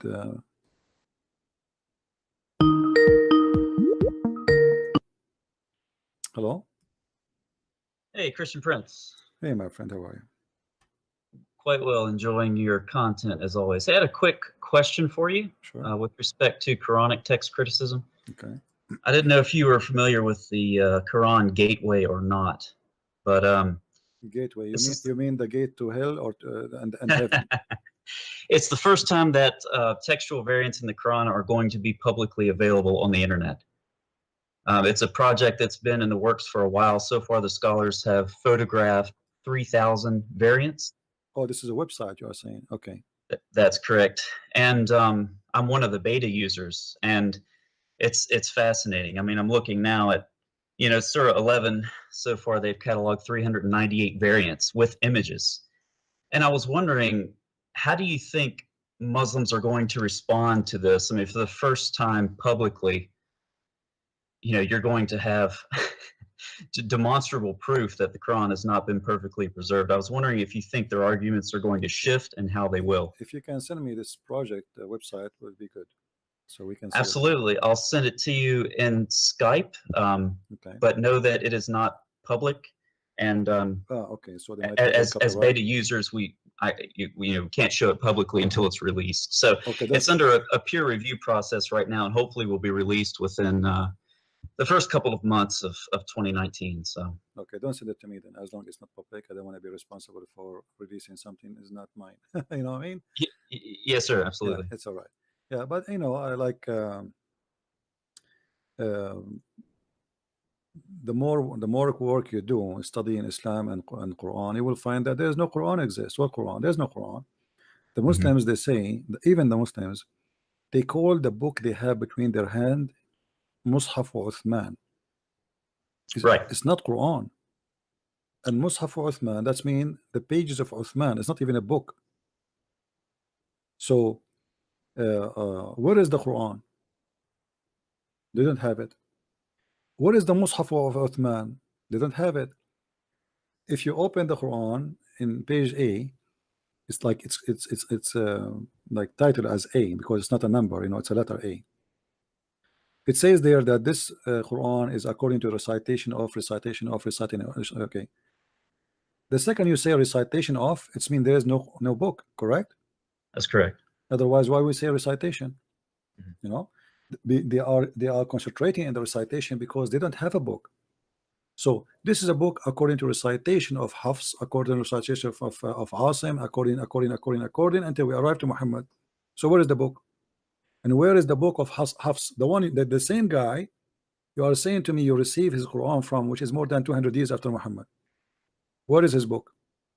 They don't have it. Right. So on one hand, they claim to have authentic recitations, and on the other hand, they claim to have an authoritative written text that goes back to Uthman, which of course is not the case. First of all, there's nobody can claim such a claim. It's a lie. And at the same time, because science can prove, if you provide me a book right now, scientists, they can prove what is the age of it. They do not need to be there. They can study let us say the skin or the paper, or the ink, which is written with, and then they will decide when this thing is done or made. So they cannot do that. Same time, the book itself proved that. It says according to recitation. Recitation, not according to somebody who wrote something. Recitation. So where is recitation is coming from? The last recitation they have is Hafs. Where is the book of Hafs? They don't have it. Hafs himself accused by Muslim to be a fraud.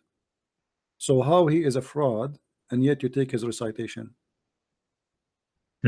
Muslims So- don't allow any hadith from Hafs to be accepted. It's rejected right away.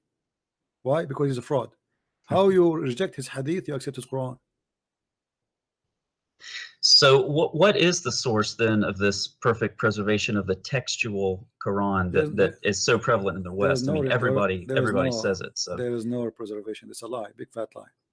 right. What is the origin of that, given their emphasis There's on no origin. recitations? I know, like repeating the same lie. People, you keep saying we reserve. The Muslim, he will say to you today, I can bring you a kid from Pakistan. He is 10 years old. Recite the whole Quran for you by heart. Right. Okay. Yeah. But you are reciting according to a guy. His name is Hafs. Right. What is my guarantee that Hafs he give you the correct recitation? Yeah. What if Hafs change a few words? Especially you Muslim says that Hafs and his father, because Hafs he learned the Quran from his father. Him and his father both are accused to be fraud by Muslims, not by Christians. Yeah. Hafs, he learned the Quran recitation from his father Asim. Asim is not his father from like he's a stepfather. So as long as the Muslims they agree that both of them they are fraud, then how you can guarantee that this is the correct recitation? They say to you the most accurate recitation between all the Muslims is the recitation of Hafs and Asim. How you can prove that? Do you have a book to compare? You know what I mean? Because Yeah, in order to compare between what is written and what is said, or let us say what is said and what is true, we have to have an original book. Where is the book? Yeah, it exists in at best fragmentary manuscripts preserved in museums that Muslims have been told for years are actually complete Qurans, and that they agree perfectly. You know, and that hasn't been subject to external scholarly inquiry, and it is now, and so yeah, we're going to have demonstrable proof soon publicly available. But I know that the Muslims that I've talked to about it, and some of them have acknowledged variants, and so they'll just shift to, well, variants in the Quran don't matter because it's been perfectly preserved through memory, which is of course what you've been addressing. So it's just another claim that can't be proven and can easily be falsified. You know, always when somebody he claims something, they have to prove it. As an example, the Muslims, if you remember, when they found a 2 pages manuscript for the Quran in the University of Birmingham. Yes. This was a few years ago. Okay. The Muslims, they went so crazy and like etc. Why? Because they have nothing. You know, and this one actually, even this one is not the same as the Quran today. Absolutely, yeah. So what is what? Okay, the Christians and Jews they have thousands of manuscripts, thousands. Right. Why the Muslim don't have what we have? You know, when the Muslim they were debating, each time they debated, say as an example, like this kid he was debating David Wood. He said, the book of John is written 95 or 90 years after Jesus. Yeah. Okay. when the Quran you have today is written when? Yeah, over a period of several hundred years, it seems. No, 8th, 9th, 10th century.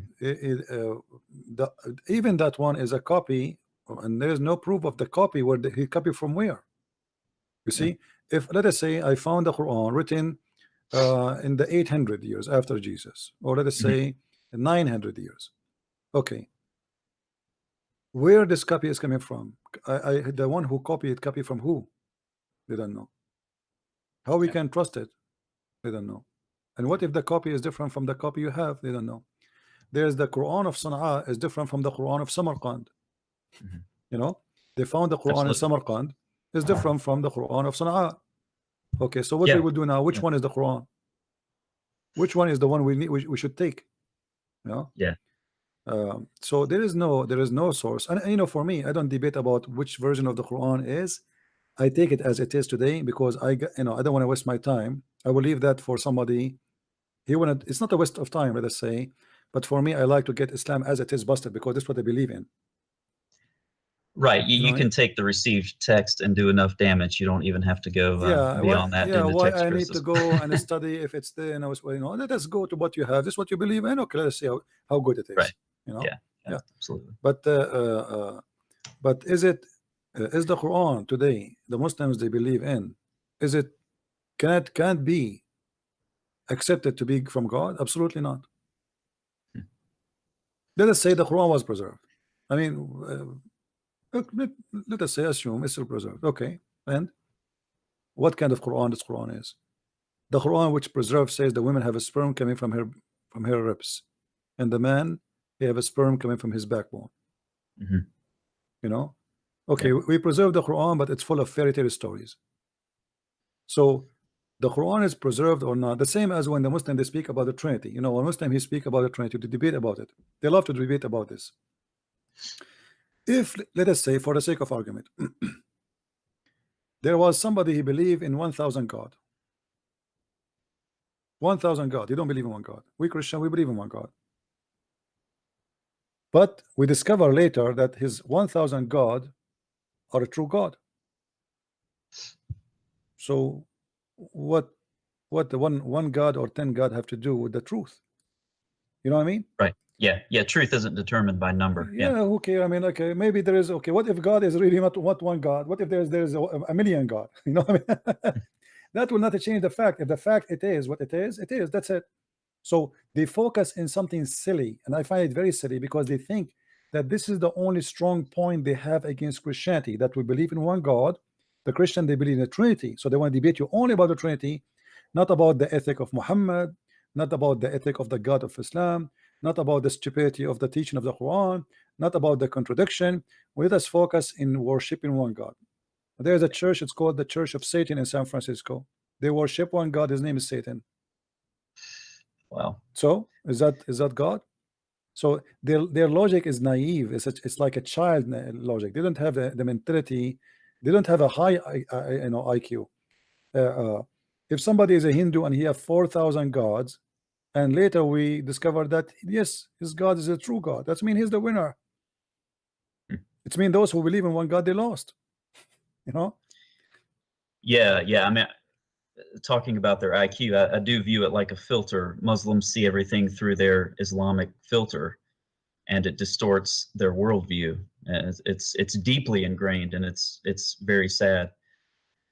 Because like you alluded to, I mean, when you bring these things up to Muslims, if you bring up something controversial about Muhammad, their response is to criticize something from the Bible or something in Christian history. They have no idea how to defend their faith. They feel much more at home attacking Christians, and they'll bring the argument from preschool math, 1 + 1 + 1.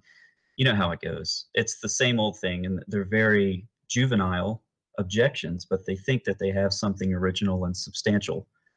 And it's sad, really. But yeah, I just wanted to kind of get your opinion on that. And obviously, being a native Arabic speaker, when this is released publicly, I'll send you a message, and I'm sure you'll have fun going through all of these erasures in the Quranic manuscripts and the textual variants. And it reminds me of when Shabir Ali would debate David Wood or James White. He would always say, well, there's a textual variant, and it'll be interesting when Muslims want to quote various ayat from the Quran. We'll be able to say, actually, wait, there's a textual variant there, and they'll finally get served back to them what they've enjoyed serving out to Christians for so many years. So yeah, well, the Muslim they can defend their Quran as they wish, and it doesn't hurt me really. To have hold on, we have a video here. To have a Quran is preserved. Actually, I wish, and truly I wish, the Quran is preserved, because that will help us more to expose Islam. As an example, you remember the story where Aisha, she said the goat ate the Quran, and she absolutely, ate, and ate the verses of 10 adult breastfeeding.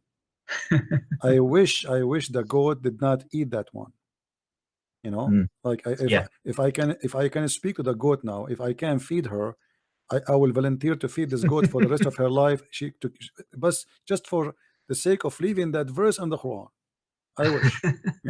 I will give her 1 bedroom, free cable, free internet, free zucchini and cucumber every day. That's comical. I've never thought about it like that. I told a Muslim about that recently, and his response was, where do you come up with this stuff? And I said, it's in your own sources. It's amazing how many Muslims don't know about this stuff that's in their authentic narrations. But yeah, that's That's a unique way of looking at that. Yeah, wish- I wish the Quran were preserved. He said Umar al-Khattab, he said the Quran was 1,025,000 letter. Okay. What is left today? The Muslim, they say I think it's 260, 270,000. That's mean more than 80% of the Quran is gone. Yeah. So imagine we are exposing Islam with the 30 or 20% of it. It will be a lot nicer if we have the rest of the 80%. Because you will find a lot of poo-poo more. Yeah, I'm sure it's a lot of good stuff in that 80% that dropped out for sure. Yeah. So I wish time will come and we will discover more chapters in the Quran. Somebody would dig somewhere, will find the more stupid things so we can love more. But what we have now is more than enough to prove to us that Islam cannot be from God. You know? Yeah. Yep, you do a great job exposing that. So thanks for taking my call, CP. Thank you, my and, friend. Thank you. I enjoy listening to you. Feel free always to text me and update me with your project. Absolutely will do. Okay, Take thank care. you. Thank God you. bless. Bye-bye. Where is the guy? This is the Muslim guy wanna call me. What happened to him? Did he take a nap?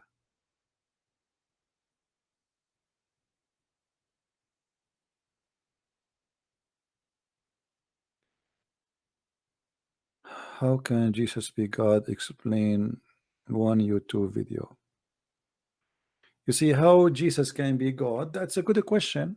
But why Jesus cannot be God? If Jesus, he was able to do what nobody can do except God, if Jesus never commits sin, if Jesus is perfect, if Jesus is what God is always be and was, why he cannot be God? Even the Quran described Jesus as someone who can do things nobody will. Name for me in the whole Quran someone he have power like Jesus. Muhammad, he have zero. Muhammad, he claim miracles nobody witness. Muhammad, he prophesy of things that are stupid and they do not exist. Muhammad, he claimed the moon split and the judgment day started, but nothing happened. So when you say to me how you can show me that Jesus is God, well, how he cannot be? The only the excuse the Muslims they have that Jesus was in a form of a human, but that can be debunked easy. Isn't it the Spirit of Allah came to Mary as a human? They say to you, yeah, this is the angel Jibreel. Okay, when the angel Jibreel became a man, was he a man at that moment or he was an angel still? They say to you he was an angel. That's wonderful. So how an angel can be angel and man in the same time? If this is impossible for Jesus to be God and man in the same time. You know what I mean, guys? If an angel who is a lot less power than God can do that, why God cannot do what an angel can do? Because in order to have such a power to be a man and to be an angel at the same time, that is something special. That is superpower, right? To be both in the same time. Are you saying to me that angel is more powerful than God?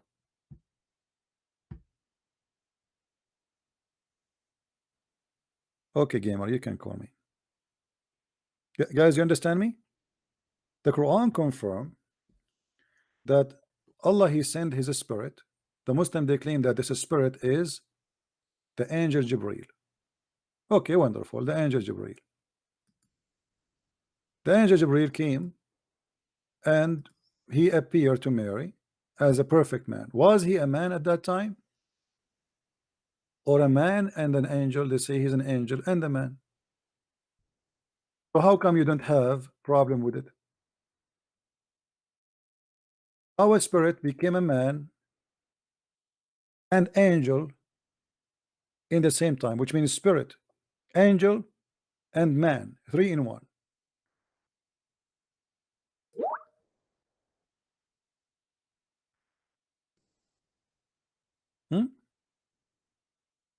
Chapter 19, verse number 17. And this is the interpretation of the Muslims.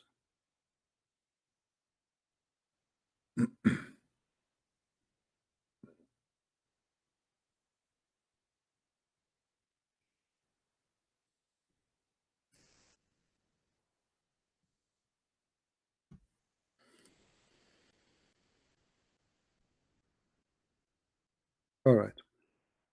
Tell me, my friend. Here we find the hypocrisy. He appeared to her as a perfect man. Muhammad himself, he claimed that the angel Jibreel, he came to him as a perfect man. Was Jibreel an angel or a man at that time? Right? Was Jibreel an angel or just a man at that time? They say he's an angel. Okay. How he can be in two nature in the same time? The hypocrisy is amazing. They accepted that one being can be in two nature in the same time when they want, and they reject when they want. Hello? Oh, my brother CP, how you doing? Hey, my friend. I'm not a Muslim. Sorry, I know you was Don't be waiting for an sorry. Abdul to I'm call you. just joking with people when they say. Don't be sorry, my friend. I'm happy for you. Go ahead. First of all, I want to thank you for everything that you've been doing, exposing these Abduls and everything. Right. And you know, the environment, me myself, I'm living it, is infested with Abduls. Like, whenever this is my problem, right? Whenever you say something about Jesus being God, they're always like getting ready to, like, they just want to tear you open. I just don't know. And then you ask them questions they cannot give you the answers to. Well, because a human being, when he try to answer with his own logic, he fail. If they use the logic of their God, it's going to be horrible. So what they do, they try to go in denial stage, avoiding the question and the answer. That's true. If the Muslims answer me based in their teaching, they will be in trouble. Here we go. As an example, Jesus cannot be God. Why? How God can be man and God in the same time? Okay, I will go with your logic. How Jibreel is a man and an angel at the And same can time? be God. Yeah, I think can be angel at the same time. Yeah, because if you refuse that there cannot be two and one in the same time, like this guy was debating David Wood. He says to him, how I'm going to recognize who is who and who is he? Okay, here we go. We have an angel. His name is Jibreel. Which one is I he? watched the debate. That debate was, it was, I don't know, but we should stop giving it to these people. Why I say that is because, if they're like, we like sons of God, right? We are proud of it. They don't have fathers. They're like fatherless. They're just trying to hang whatever strange that can be given to them. Like, why we want to pay them like mine? No, but we have, you see, you need to notice that there is people who they are weak in their belief, and the Muslims, they can deceive them. So we have a duty to show people that those people are fake and they are fabricating answers. The answer is not there, as long That's true, as CP. yeah, somebody have, because there is people who they have no education. They might listen to a Muslim and think, okay, here we go, see what I think, look like this guy is convincing to me, so if nobody speak about AIDS, doesn't mean the AIDS is not there. It doesn't mean the AIDS killing people, right? That's true. If we don't speak about fire and okay, and the other day there's a guy, he wanted to paint under his heater, all right, and he went and he grabbed the spray, the paint spray, Yeah, and he came and he want to paint just under the. I said, what are you doing? Stop, I said, what? He said, what? He said, you will burn the whole house. I said, what are you talking about? You see what ignorance can do? Just a little mistake. You think you have to turn the heater off. The spray is a flammable, is crazy flammable. You will burn yourself, you'll burn the house. So little mistake can destroy you. And some people, not because they are bad, but because they are naive. They don't know better. He think he's doing good, he ain't doing bad. And the Muslims, they use you being naive or me being naive to take advantage of us. They always want to prey on that. That's for sure, CP. You're right. They always want to prey on that. Like, if for example, right, if you want to use their logic against them, they're like really quick to go up in flames. They'll be like, you don't know what you're talking about. Like, it's there in your box. It's not there. And then at the end of the day, you let us showing it to them. They'll be like, You don't know, like, really? You deny, they're just being in denial. They just want to like prey on like the people that they don't know about like what they're talking about. Yeah. Well, Okay, like I was listening to you say, I prefer working with what they give to us. I don't know nothing about no Arabic, no nothing. But what you give to me is still not good. We can still use that, and then you can see the evidences, even though they try to change it, you still see the evidences that what they're doing, it's not still working with us. I don't know, like you say something, CP, I've been following you for a whole long time now. You said something. When we read something, like when I'm reading their books, at their sources, and I'm seeing things that I have to be like, is this for real? Are they really seeing this thing, to ignoring it, or they just want to like care? They just want to like lie to the people to their faces and be like, this is there. And if you can be bold enough and search it for real, you can never find something like that. And then I'll be like, if they can be bold enough to lie to people like that, what would they not do to get people? I'm just, at times I just feel frustrated. no, don't see. Don't feel. The most time they try actually to make you give up and to make you feel you are accomplishing nothing. You see, when I do my live broadcast, like now, I am here for almost 7 hours. My voice is gone. You know, I did not eat since yesterday, but I know that people, they will watch the video, and people are copying my videos, and people will see where is the truth. You know, the same as the Bible says. You know, you put the seed. You don't put them in the rock. You put them in the right place. So always there is a right place for the seed to go, and they will grow. But you don't know who is going to collect the seed and who is going to take care of it. So we do our part, and we will never give up, and we will never feel frustrated. Sometimes I feel like angry because I have to shout. It's a lot of I hear you a lot you of know. times, CP. I hear you. Maybe sometimes this might sound funny, but it's true. Most times I'll be on your live broadcast and I'll be listening. When you be yelling at it, I'll be like, CP, you don't know what you just like. Because I can feel what you're going through at that moment. I've been dealing with these people for like some time now, and then I feel to myself, I'll be yelling to my be like, brother CP, don't just drop the call, because it's either they know what you're talking about, they're still trying to lie to people, or they don't know nothing about what you say, what you're telling them. Instead of them like being open to themselves and be like, okay, I'm willing to learn, they're not willing to do that. They'll rather fight till the end. And then when there is no strength left in them, they know that, oh yeah, this was the thing that I was supposed to do. I know. I'm gonna tell you something right now. Most of them, they go back and be like, oh boy, I got screwed and I got spanked by the Christian Prince. That I'm sure of. This is why they call back. You know, They call back. most of them, they'll be like, it's like they'll just be gambling. like, sorry, you can go ahead. It's like gambling. You know, when somebody do gambling, he lose, so he go back hoping he will get back what he lost, but he lose more. You know. But they have nothing to lose, CP. All we're trying to do is save their souls. Yeah, well, that's what I keep telling them. No, but And then, they feel they get humiliated. This is what I'm talking about. They feel get humiliated because they thought it's they not thought they about will get me humiliation. busted. I Yeah, keep for telling them them, the no, same but thing, for CP. them, It's not for about them, humiliation. for them, it It's is. all about, for them to, I know they have, CP, they have nothing to stand upon. That's just it. They have nothing to stand upon. There is no foundation. And that's why they're trying to crack down the very foundation that me and you had, because of that blood that was shed on the tree some 2,000 years ago. They'd be like, okay, if we can remove this foundation, they have nothing to stand, and we have nothing to stand, and they're just going to wave around, which is, it's not going to happen. Yeah, just be patient and be a fisherman. The fisherman, he don't know when he go in his boat what he will come back with. He might come with the one fish, or he might come with many. So just do what you need to do. You go to the sea and you do your best, and that's what we do here. Thank you, my friend, for calling. Let us see if we can get some Abdul calling us before we finish. All right. All right. Thank you for taking my call. God bless, my friend. Take care. You too. What happened to this guy? He wanna call me. He sharpened his teeth and he was ready. Look like he. Most times I advise you to call me now because I'm really tired.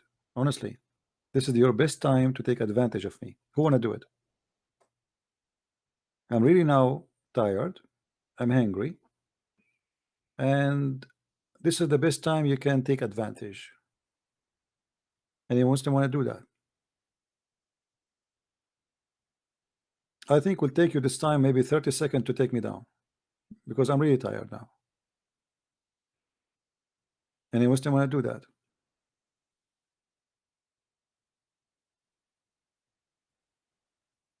Anyone?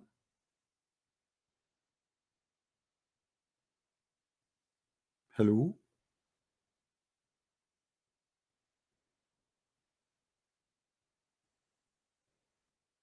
Answer your question. What is your question, Sin? I don't see your question. Type it again, please.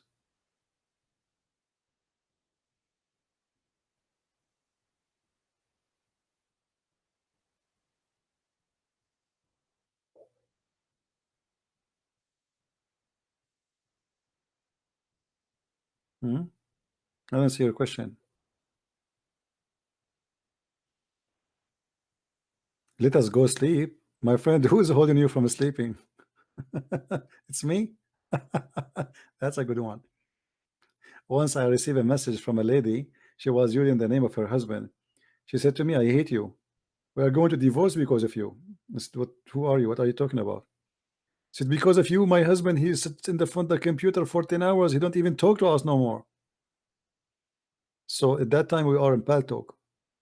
So I told the guy, I will give you maximum 2 hours to stay in my chat room. After that, I will throw you out myself. He said, don't listen to her. She complained. I really sat with him. I said, I don't care. 2 hours maximum. After that, I will throw you out. And honest to God, after 2 hours, I see his name coming. I watch him because his wife, she said, we're going to divorce because of you. I don't want that to happen to the poor guy. You know? So after 2 hours, I bounce him. Boing, he's out. Yeah. Where is the Muslim now? Where is the guy when I call us? Hey, Jacob, how are you, my friend? So as you see, guys, here, the Muslims here always they have a double standard. They don't have a problem. They don't have a problem that Allah Himself He have two shape. Correct? You remember the hadith where Muhammad he said that Allah He will come to them in a shape other than the one which they knew. Okay, how you accept Allah to be two?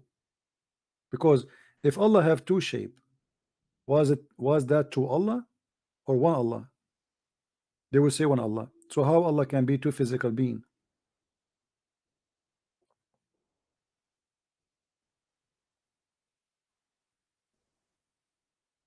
Any Muslim can explain to us? Let me see. Let me get to the hadith so we can see it together. Maybe we can get Abdul encouraged to call us and explain to us what's wrong with this story here. There is something, obviously, something very wrong. Let me look for the hadith.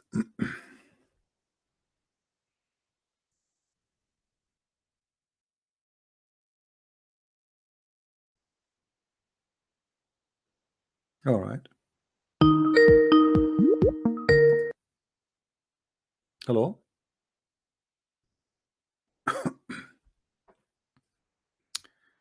Hello.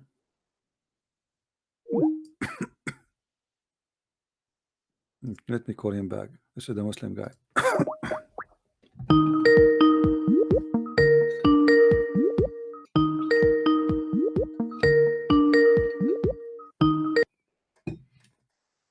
Hello.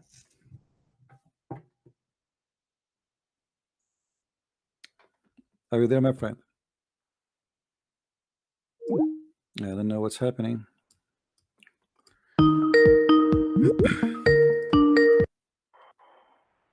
Hello.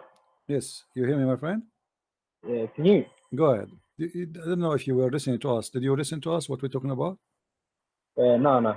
Still me.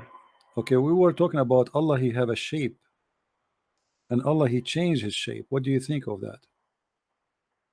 Oh, I thought we were gonna go back to what we were talking about earlier. No problem.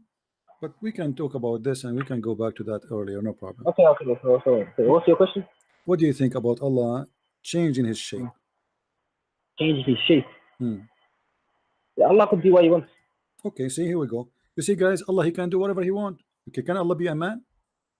No, he can't. He can't. See? No, why laughing? Why laughing? I don't think. Okay, you just said Allah can be whatever he wants. The second I said to you, Allah, can Allah be a man? You said no. Okay, anything that befits his majesty. Well, I have to put that in now. What? Anything that befits his majesty. What fit? Does it fit Allah, His Majesty, to have a foot? No. Befits his majesty. Coming down as a man, becoming finite, becoming reducing himself to time Okay. on a specific location. Is that doesn't befit his majesty? You feel me? Who said so? No. I'm telling you. No, you are telling me. Who is the one who said to doesn't fit His Majesty? What does that mean? Okay, read with me the hadith. Read with me. Okay, hold on. I have. Okay, I want you to confirm. I want you to confirm to me. Okay, are you saying if Allah took the form of something, and that will not be in agreement with His Majesty, you Muslims will not accept him? Becoming the form of a man goes against the rational mind, logical mind, your brain, your intellect. Let us say not necessarily a man. What if Allah he come to you in different form, but you don't like it? Don't try to trick me. Why I don't? I want to trick you. I like to trick Muslims. Why not? I love to trick them.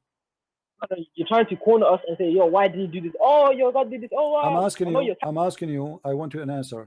Allah, he cannot be only as a man, or he can be in other form. Can he come in other form? Can you? Can he be in other form, or only the one as a man he don't like? Okay, let me give you the criteria. He cannot restrict himself within time, within time. You see me? He cannot be finite at the same time be infinite. He cannot be what? He can't be finite at the same time be infinite. That's a contradictive of nature. His nature is contradictive. He cannot be carnite, incarnate. What does that mean? Explain to me. Finite and infinite, infinite and finite. Can't be both of them together. Okay, so explain to me, please. My English doesn't help me. What does that mean? What do you mean? What does that explain to me. What is that term you use? He cannot be this and that. What is this and what is that? Finite. What does that mean? Come on, man. You speak to know. No, I do not know. I'm asking you. I want you to explain to me what does that mean, so to understand you. Yes, limiting yourself. Finite. Okay, so if you are inside the physical body, you are limited, correct? Okay, guys, did he say that? If Allah is inside the physical body, he is limited. Do you confirm that again? No. You heard what I said to you. You see, after 2 seconds, because I repeated what he said, he swallowed it again. I just repeated what he said. He swallowed it. He don't want to. You just said that to me. Why you want to swallow the words? Isn't it you who just said to me, if Allah is inside a physical being, he is limited? No. You heard what I said to you. Don't try to man what I said to you. You heard what I said to you. Let me repeat myself. I said to you, he cannot be finite and infinite at the same time. That's contradicting his nature. His nature is contradicting. Okay, so if Allah is inside the physical being, he cannot be. What? Oh, you can't hear me. He can't be what? Did you hear what I said to you again? Do you want me to repeat myself like a parrot again and again? You need to explain to me because I don't want to misunderstood you. Okay, Bismillah. I said to you, if God, let me give you an example. Jesus, he said he became a man, correct? Okay, am I correct? So what? Jesus became a man. Yeah, not Jesus became a man. Jesus is a man. No, he became a man. He's not a man in the beginning. God became a man, yes. So he became a man. No. Jesus became a man. No, Jesus is a man. Yeah, he became a man. No, God became a man. No. Don't tell me no. This is my belief. Are you going to make me say what you like me to say? No. The second person of the Trinity became a man. Don't say God became a man. My friend. Hold on. No, don't do second person. There's nothing called the second person and third person became a man. The word of God, this is what the Bible says. The word of God is God, and the word became a man. Okay, that's the second person in the Trinity. This is how he appeared to us as a person. Yeah, that's the second person in the Trinity. But Jesus, it is not the man became God, it's God became a man. Yes, that's what I said to you. Jesus became a man, whether he was God at the beginning. God became a man, not Jesus became God. You're playing. Okay, now we go back. Don't try to change topic. Allah is the affinity of Allah. What does that mean? Okay. What does that mean? Hello? Hello?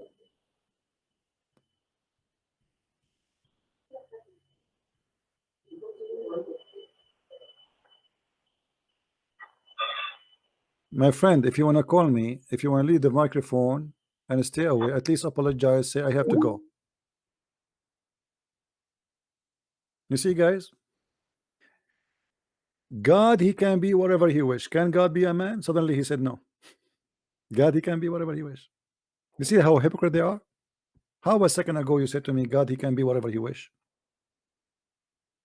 And then you said to me, it doesn't fit with his majesty. What will happen to his majesty if he become a man? What does that mean? God will be insulted? His majesty? And what majesty?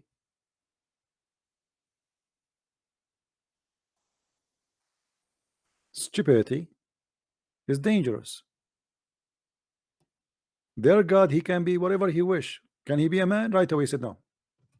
So your God cannot be God. We call God Almighty, for he can do whatever he wish. When God, he is limited for what he can do, what he can be, then he is not God. Somebody might say to me, can God be scenarios? If you want, he can. Why not? But this is against his, who is he? It's not about he cannot. This is not about he cannot. This is about he will not. Otherwise, committing sin is very easy. It's very easy to be a rapist. It's very easy to be a thief. It's very easy to be a hooker.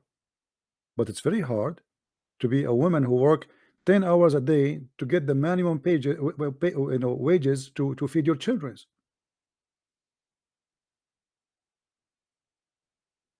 Right? Always bad things is very easy.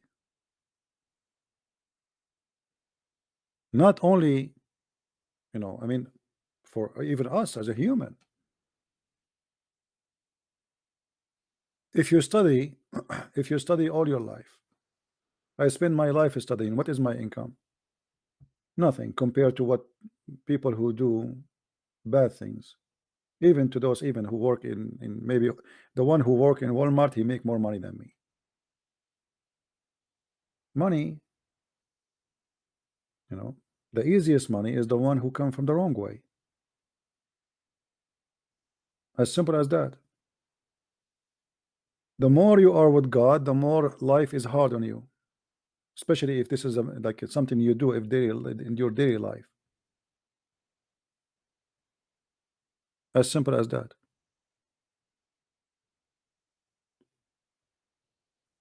If a woman, she is 18 years old, she want to make real money, all what you need to do is just to take off her panty and you will see how the money come. A decent woman who work all day behind the cashier machine, dealing with all kind of crazy people to make $7 an hour. Before she arrived home, she spent what she made in the whole day to feed her children.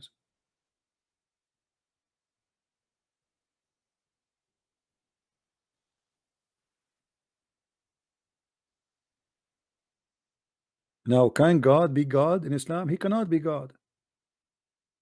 You see, and you notice, did you notice he said, don't trick me? Did you notice he said, don't trick me? Do you know why? Because Muslims, they learn, there's an article written about me. The Muslims, they make fake articles, by the way. Even there's articles supposedly written by a Christian guy against me, So the Muslim, they fabricate a lot of articles. And in some articles, they say to them, the first thing you need to learn when you debate Christian prince, he will trick you. If he say the prophet is good, don't say yes. If he say he's bad, don't say no. Don't say yes, don't say no, because whatever you say, he will trick you. And this is why he's scared to answer. Don't trick me. Did you notice? He's terrified to answer because he knew whatever he say is going to be in trouble. Did you say that? The second I just said to him, did you say that? He said no. Right away he swallowed it. Did you just say that? that God cannot be limited inside the physical, because that will be contradiction for being infinity or infinity. The second I said to him, did you say that? He gets scared. He swallowed it back.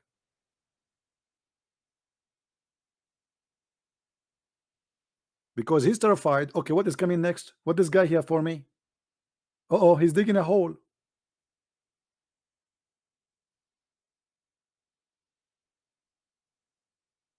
When a Muslim, he hear a Christian prince saying to him, are you sure? The Muslim, he starts shaking and breaking. Uh-oh, he just said the magical word for me. Are you sure? Did you say that?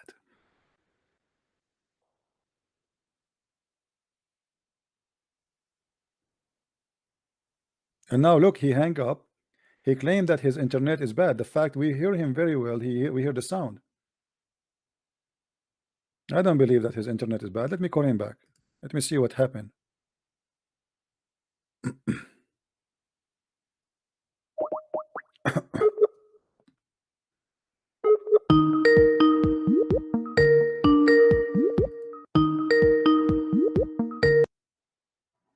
Hello? Hello? Hello? All right, my friend. So let us go back to zero. Can Allah be inside the physical limited space? Can Allah be limited? I told you my criteria. No, I'm You asking, heard it. my friend, I am asking a specific question. Can Yeah. you give me a specific answer, please?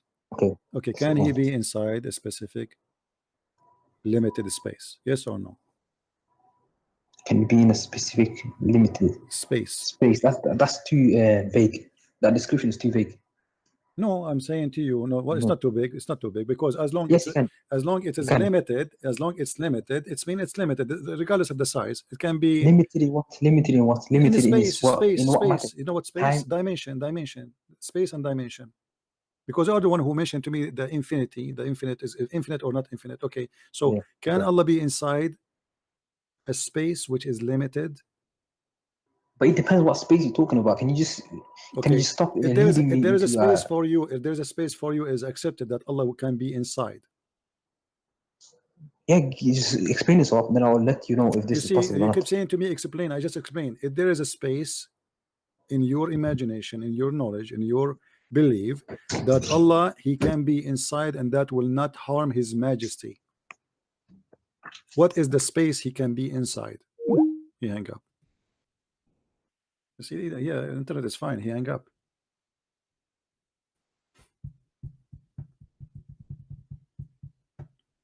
Unbelievable. Let me call him again.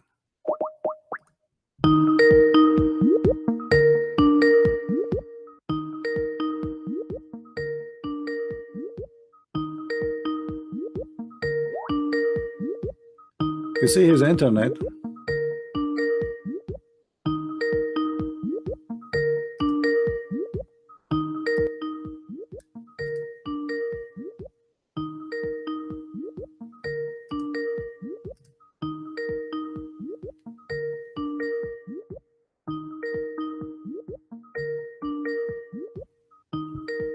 So your internet is working, because this is why.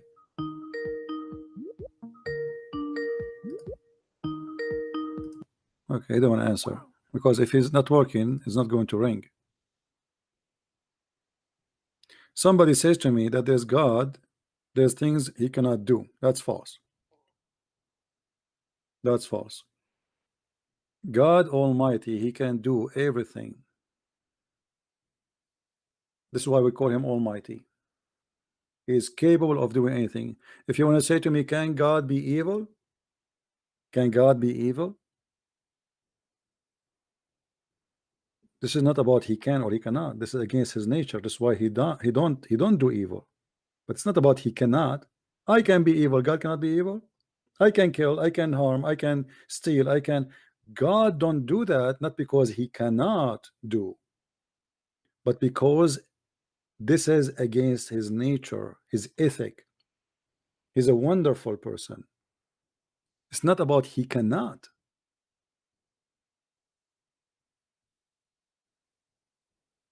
God cannot lie. This is not about him. He cannot. That's because this is against his nature. It's not about he can or he cannot, because anyone can tell a lie. You know what I mean? When we say God do not lie, that's because this is against his nature. He's always decent. All right. Yeah, you see, you are misquoting the Bible. My friend says that God, it's impossible to God to lie, not because he cannot, that because his nature is the truth. He is the truth. So how are you expecting the truth to lie? Do you understand me, guys? If he is the truth, then how you expect from the truth to generate lies? Isn't it Jesus said, I am the truth? The truth provides the truth only. But it's not about him able or not able. This is not about the ability. This is about the nature.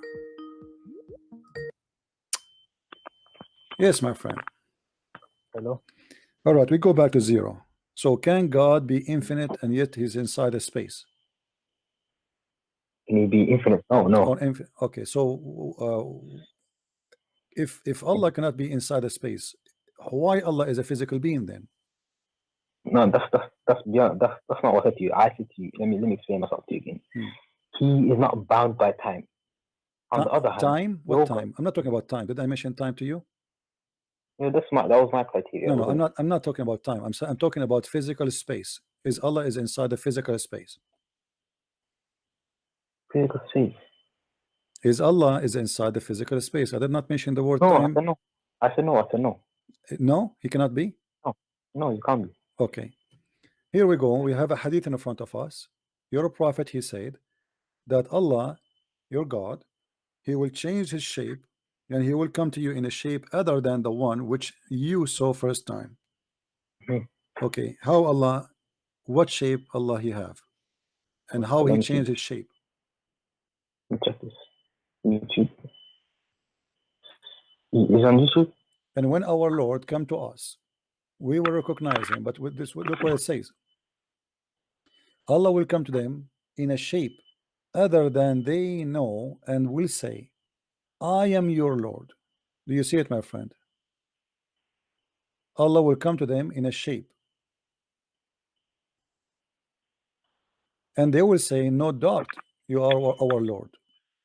I don't understand your point here. You don't make a point. You are the one who said to me a second ago that Allah cannot be inside the physical shape, inside the physical being, inside the physical space. When your prophet said that Allah, he will come to you in a shape. Shape is a shape. Where do you say that? I can't see it. It's in front of you in the screen. Allah will come to them in the shape. It's not there, Chef. Huh? It's not there.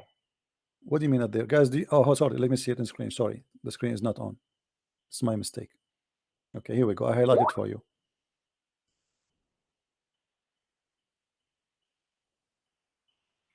Allah will come to them in a shape. Not there. It's not, okay. Okay. It's there now. They knew and will say, I am your Lord, and they will say, no doubt you are our Lord. So Allah have a shape. So, shape.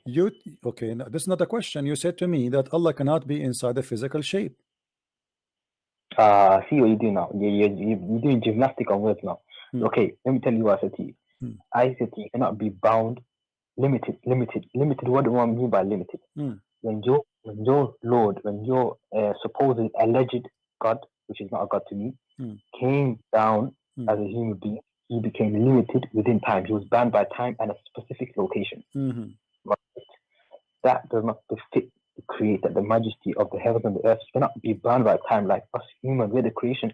We are bound by time, not him. You see my point, what I'm trying to make to you. You, on the other hand, brought me something that says Allah will come to them in a shape they know and will say, I am your Lord. Okay. Is Allah inside that shape or he's outside the shape? No. How does this correlate with what I asked you? What? How does this correlate with what I asked you? I'm asking you, is Allah is inside that shape or he's outside the shape?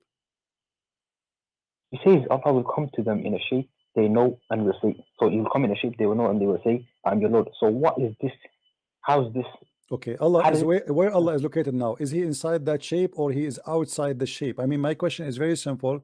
Even a child in the age of 9, he knew what I'm saying. Is he I know inside that shape or he's outside that shape? the word shape has The many shape, meanings. whatever that Okay. shape is, whatever, it's a shape. Your prophet, he said a shape, so we have to respect your prophet. Well, your prophet, he said it's a shape. So is he inside that shape or he's outside the shape? I don't think he says he will come to them in a shape they will know. So wherever the creator is, we don't know. We say lays come to a shape, we cannot comprehend him.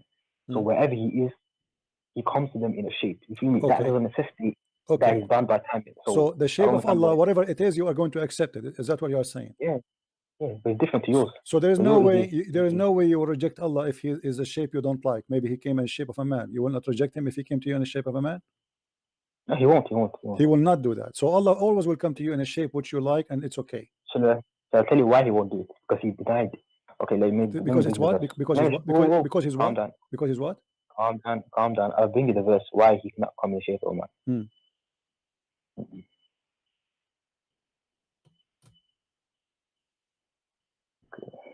Let me just show you what he says about Jesus being God and being a man.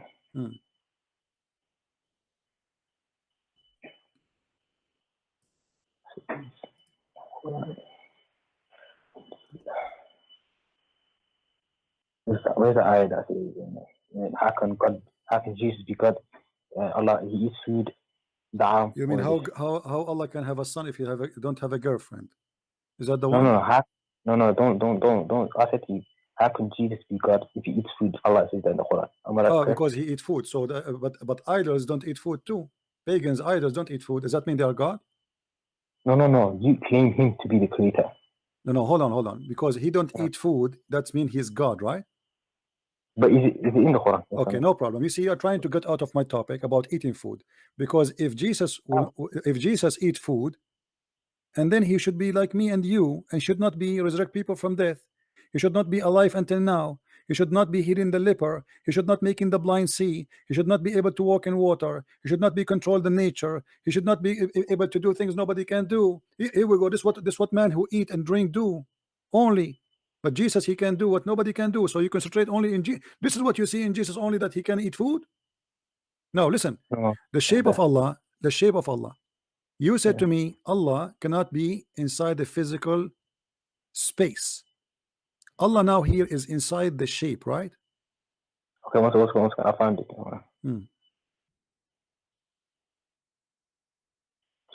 يا أهل الكتاب لا تغلوا في دينكم ولا تقولوا على الله إلا الحق إنما المسيح عيسى بن مريم رسول الله وكلمته ألقاها إلى مريم وروح منه فآمنوا بالله ورسوله ولا تقولوا ثلاثة انتهوا خير لكم إنما الله إله واحد سبحانه أنه يكون له cycle. So the Messiah, son of Mary, was but a messenger of Allah, and his word which he directed to Mary and a soul created at a command from him. So he's nothing special. It says there that is it's a soul created from him. It says there the word created. It's in brackets, yeah. It says there the words the soul created from him, or you are adding things up? No, it's in the brackets. I can show you. It's where? It's where? It's where? It's in the brackets. In the brackets, so there's a lie. It's not, doesn't say that. So this is the Muslim fabrication. Thank you very much. Now we go back to zero. I want to say thank you for quoting for me this chapter in the Quran, chapter 4, verse 171, because this is the same verse proving to us that Jesus is God, and we will go back to that. You will see. Hold on. We will go there, but let's finish this one. All what you are trying to do, you're trying to escape the problem that your God Allah is coming to you in a shape, and you are saying to me that the shape of Allah always is going to be holy, correct? Yeah. Okay, and Allah will not come in a shape which is not accepted. Is that correct? Yeah. Allah will not be in a shape, any shape you Muslims don't accept. No. Did you say that there? Let me read that again. Okay, Allah will not be in any shape which is not fit with His Majesty to the point you Muslims will reject. No, I didn't say that there. Okay, what you will say is tell me, blah, blah, blah, blah. Okay, make it clear for me. Allah, when He come in a shape, do He come in a shape fit with His Majesty? Yes or no? No, He comes in a shape that people recognize. Okay, sheep recognize. Does it fit with His Majesty or doesn't fit with His Majesty? Yeah, obviously, it fits His Majesty. It's fit with His Majesty, which means there's no way you Muslims will not accept His shape, because if you don't accept it, this means it does not fit with His Majesty. You're confusing yourself. Let's say that You again. see, you are trying to escape away because I'm you are terrified and you are scared to answer. I'm trying to Allah follow come to you in a shape. Is that shape? Is that shape? Is that shape? Is that shape? Always fit with the majesty of Allah, which will make you accept Him. No. No? No. Yes. Yes. Okay. So you are confirming to me, because maybe later you will say I did not say that. You are confirming to me that Allah will never come to the Muslims in a shape which they will not accept. The Muslims will not accept. No, you didn't say that. A shape that we will recognize. This is another question. This is another question. The shape which you will recognize, is that the shape of Allah or it's not the shape of Allah? Yeah. Okay. If the shape, if somebody come to you in a shape you don't recognize, are you going to reject him because he is Allah or because the shape is not true? Oh, you can't reject it. It says that we will recognize him. This is a prophecy. You cannot reject the shape of Allah, correct? Correct. Okay. So as long it's Allah, it doesn't matter what his shape is going to be, you accept, correct? Yeah, correct. Yeah. Correct. Thank you, guys. Be my witness. He said that. So what we learn from you, that as long it is Allah Himself, even if the shape is not the way you want it to be or you expect it to be, you will accept it whatever it is. You see, that's your trickery coming again. It says they know and they recognize it. So why did you just lie to me? I said that. Okay, so how you can recognize the shape of Allah if you never saw Allah? See the prophecy. So what prophecy? Okay, describe for me Allah. As long you just said they will everybody heard you. They will recognize the shape of Allah. Do you know the shape of Allah? No, this is a prophecy that my friend, this is another question. This is another question. I know it's a prophecy, but in order to this prophecy to fulfill, your prophet already he died, which means there's no more information to come. Did your prophet told you? Did he told you how the shape of Allah look like? I don't see in the afterlife. My friend, this is another question. This is another question. This is another question. If your prophet already is dead and he told you his message and it's gone, if there's any more prophet to come and tell you about Allah, if there's more prophet to come and tell you about Allah, or that's it, Muhammad is the last prophet. Jesus is coming back. This is another question. Is there any prophet will come and tell you about Allah's shape? No. Okay, so how you will recognize the shape of Allah, which you recognize in the judgment day, if you do not know how he look like?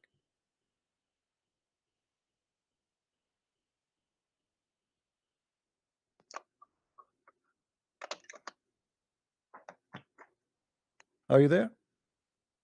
Yeah, I'm here. Can you hear me? Yeah, sure, I hear you. Actually, the voice is better now. Give me 2 okay. seconds. So how you recognize the shape of Allah? What is your criteria to recognize the shape of Allah? Is that the fingers, the foot? What?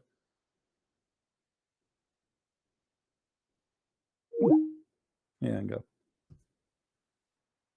Hold on, guys. I need a minute.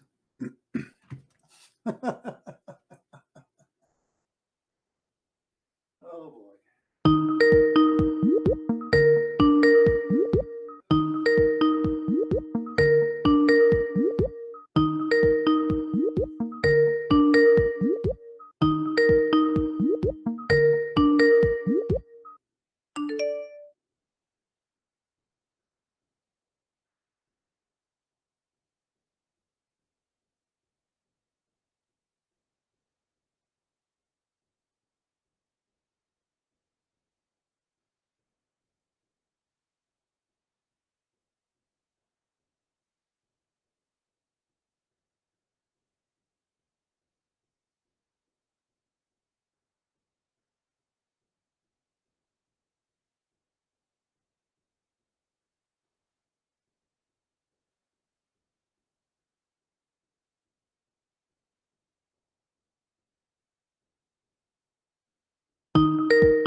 All right. He did not call back, huh?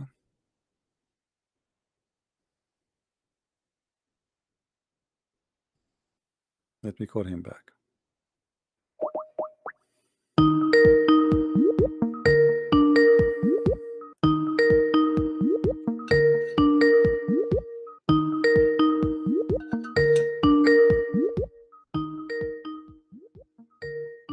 I don't think he will answer.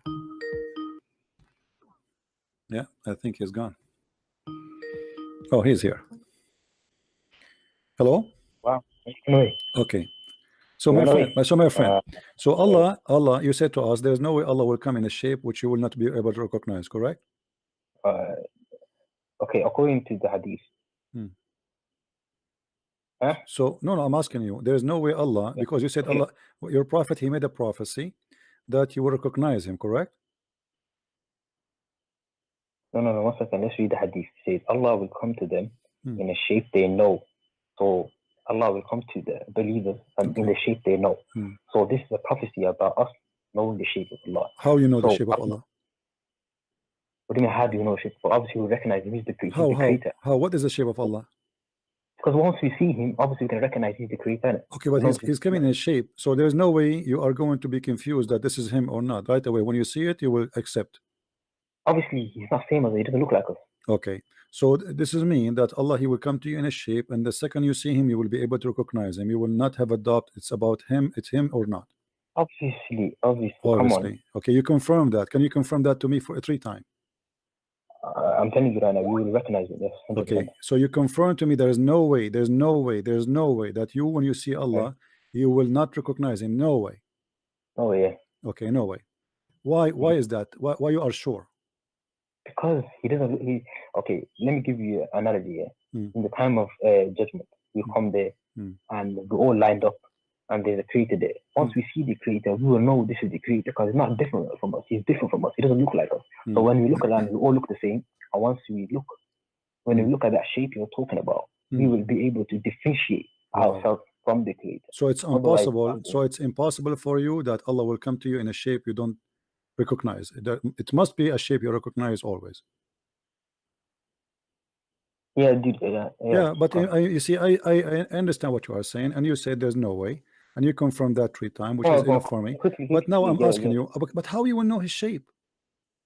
So how? See, the question is how and why. You need to stop these questions. It's okay, I have a surprise for you. In the same hadith, it says that Allah come to you before he come to you in that shape. If you go a little bit, a few lines, it says Allah, he come to them in a shape, and the Muslims, they say to him, we seek refuge from you, from you by Allah, and they consider him shaitan.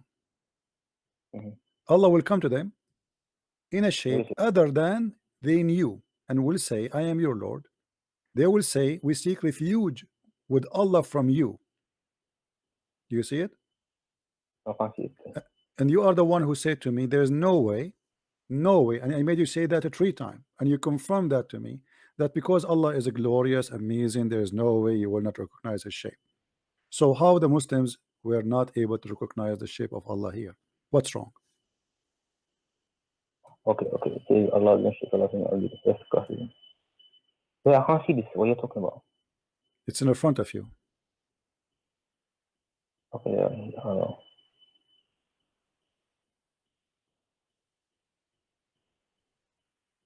This is two different things. No, it's not different thing. It's a shape. It's a shape. It's a shape. You see, you got busted. It's a shape. Allah is coming in a shape. Allah is coming in a shape here or not? Is Allah coming in a shape or not? Yeah. Okay, he's coming in a shape. What the Muslims would do? They will reject him. They will reject the shape. And you are the one who confirmed to me that there's no way. I'm down. Okay, I'm coming down. I'm you know, you are the one. Everybody is laughing. Everybody is laughing. It's recorded. They can laugh. That's your entourage. They can laugh. No, you are the one who said that, and not me. I asked you 3 times. You confirmed to me that there's no way Allah will not be recognized because his shape is glorious. Yes, I told you. Okay, so what is the shape Allah? Okay, so now no problem. What is the shape Allah now is coming with, which you Muslims will not recognize? Let me explain myself. I will reiterate what I said to you, so everyone can hear what I said to you. I will not even backtrack. I said to you, I gave you an analogy. I said, you all in the day of judgment, the believers, the non-believers. We look at each other, we all know with the creation.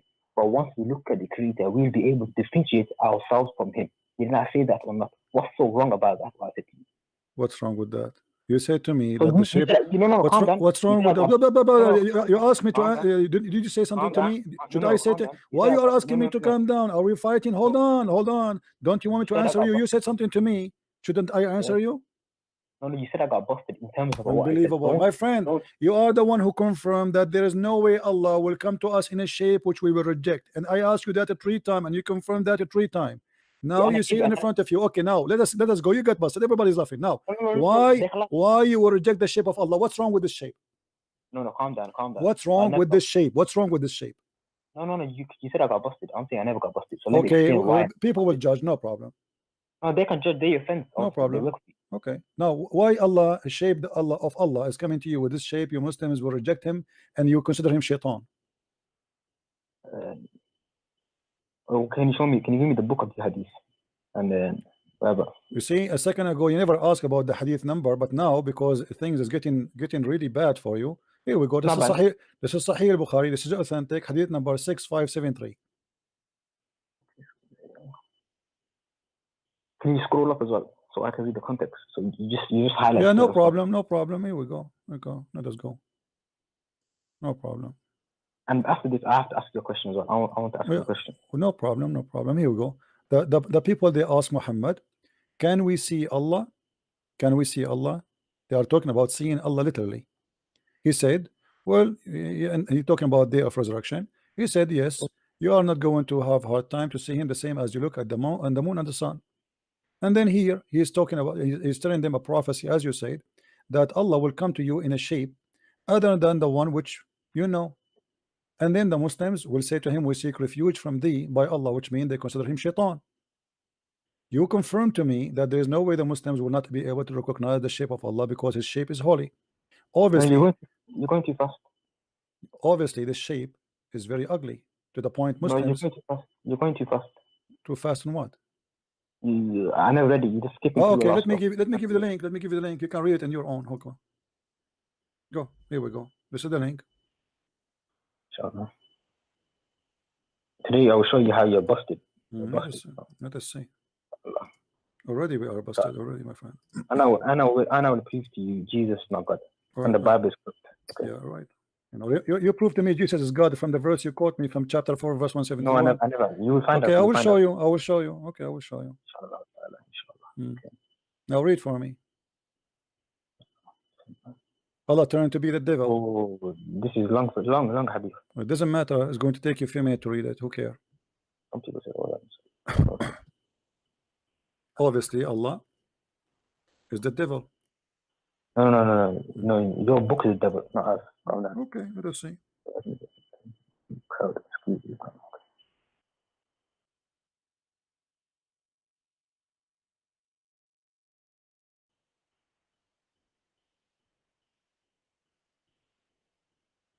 So he says, whoever used to worship that thing, they will follow it. So anyone who worships the moon, the sun, they will follow it. So anyone who worships false deities, they will follow them, including the hypocrites. Content in the shape. I caught you. Okay, go ahead. Abdul is laughing. Wait, hold on. Go ahead. Alhamdulillah. Alhamdulillah. Okay, go. Speak your juries. We are listening. So basically, the context of this verse is talking to the non-believers, it's talking to the people, the pagans, it's talking to you basically, the people that worship the sun, the moon, and they will be basically, you know, Allah will show them how false, and Allah will come to them in a shape that they don't know, and they say, this is our Lord. Like they took the sun as the Lord, they took the moon as the Lord. That's the context of this verse. My friend, you are the most stupid Muslim ever I saw all my life. Read with me carefully. Read with me carefully. You are certified donkey. Sorry to say so. Listen. You see, it is the one who is saying that is Muslims, because they say to them, I am your Lord. They say, we seek refuge by Allah from thee. The Christian, they will say, we seek refuge by Allah from thee. Are you stupid or what? Are you stupid or what? The Christian, they will say, we seek refuge from Allah by thee. Or the Muslim will say that. No, so calm down. You're insulting now. Let me tell you what I said to you. I'm not insulting. You are the one who insult me. You call me pagan. You call me worshiping the sun and the moon and the blah blah blah false god, kuffar. You call me the names. And now when I say to you what you need to deserve, how you come to the conclusion that when Allah here he come in the shape he is coming to the non-believers? Why you are a liar? Where it says that? Where it says that? And you not use ad hominem, say donkey and all of this. We seek refuge from Allah from you. Who is the one saying that? Huh? The Christians saying that or the Muslims? So you have scripture say then it says so you see him on the day of resurrection, similarly Allah, whoever used to worship anything that followed that thing. So he used to worship the sun will follow it, and he used to worship the moon will follow it, and he used to worship false deities will follow them, and then only this nation, i.e. Muslims, will remain, including the hypocrites. Allah will come to them in the shape of when they know, and will say, I am the Lord. They will say, we seek refuge, this is our place till our Lord comes to us. And when Allah comes to you, you will recognize it. And Allah will come to them and say, they know, and will say, I am the Lord. They will say, no, that's our Lord. And they will follow him. Then a bridge will be laid, and the invitation, and over that bridge, there will be hooks. Yes, Allah. The hooks of that bridge will be like thorns of Sudan. And so that the agents and signs going on about these hooks will snatch the people according to these. Some people will be ruined because they either give them will be cut into pieces and folded together. Are you done? I'm trying to get to that position. It's in front of you. It says, i.e. the Muslim, it will remain, including their hypocrites. So this is about you. This is about you Muslims. This is about the Muslims. Muslims who they are truly believers, and Muslims who they are hypocrites. Allah will come to them, and He will say, I am your Lord. And they will say, we seek refuge with Allah from you. Now I got it. Okay. Okay. Now he got it. Okay, calm down. Okay, let's not use ad hominem against each other. Civil. Okay, it says, i.e. Muslims will remain, including the hypocrites. So Muslims and the hypocrites will remain. Including their hypocrite, which means the Muslims and the hypocrite Muslims. Calm down. This is saying the hadith is brackets. I.e. Muslims is brackets. Is in the hadith. No problem. Okay. And you just highlight it. And.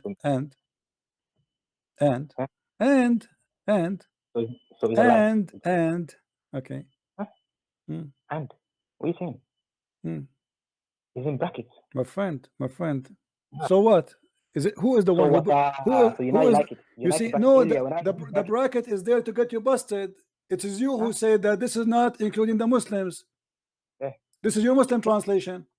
Oh, you have to be. Okay, hold on, guys. The Muslim, they got him busted, not me. Be my witness. He said this is not for the witness, not for the Muslims. But the bracket there, i.e. the Muslim, is made by who? Is that something Christian Prince he added, or this is rare in your website? Okay, can I just interject a quick second? So earlier when I gave you the verse and I used the brackets, you said that's in brackets, it's not there. So why are you lying? So right now you like the brackets. Why do you have this agenda? I'm not saying it's there. I'm saying this is your Muslim explanation. It says i.e. the Muslim. You deny it's for the Muslims. So the translator, he got you busted to confirm that this is what it's meant. Thank you very much. Who is the one who put the i.e. Muslims? Is that the Christians or you Muslims? Calm down. I see the game you're playing now. Earlier when I used it, why did you stop me? Why did you say you're lying? Why did you call me a liar? Because you say this is for the Christians. No, calm down. You got busted now. We caught you. So earlier when I used it, why did you say I was lying? You are lying because you said this is for the Christians and for those who worship the sun and the moon. Okay, but here it says that your God Allah is coming to you, and He is going to say to you, I am your Lord. And look with me, the one who worship the sun, he will say, we seek refuge with Allah from you. The one who hold on, let me show you how stupid you are. The one who worship the sun, he will say, I seek refuge by Allah from you. No, calm down. Okay, listen. This is what it says. Okay, the monastics will be tricked. Calm down, my friend. How somebody worship the sun, he will say, you are not our Lord, we seek refuge with Allah from you. If person worship the sun, he will say, you are not our Lord, we will seek refuge to the sun from you, not to Allah. Okay. So they are seeking refuge to who? They are those to know their religion. What are they? Are they seeking refuge to Allah, or they are seeking refuge to the sun? Okay. Is this a monologue or is it dialogue? Can I just speak for 1 second? Okay, sure. Let's focus on what you're saying. You're talking about what you say, and then only this nation will remain, including the hypocrites, and Allah will come to them in the shape Others say no, and they will say, I'm the Lord. They will say, we seek refuge with Allah from you.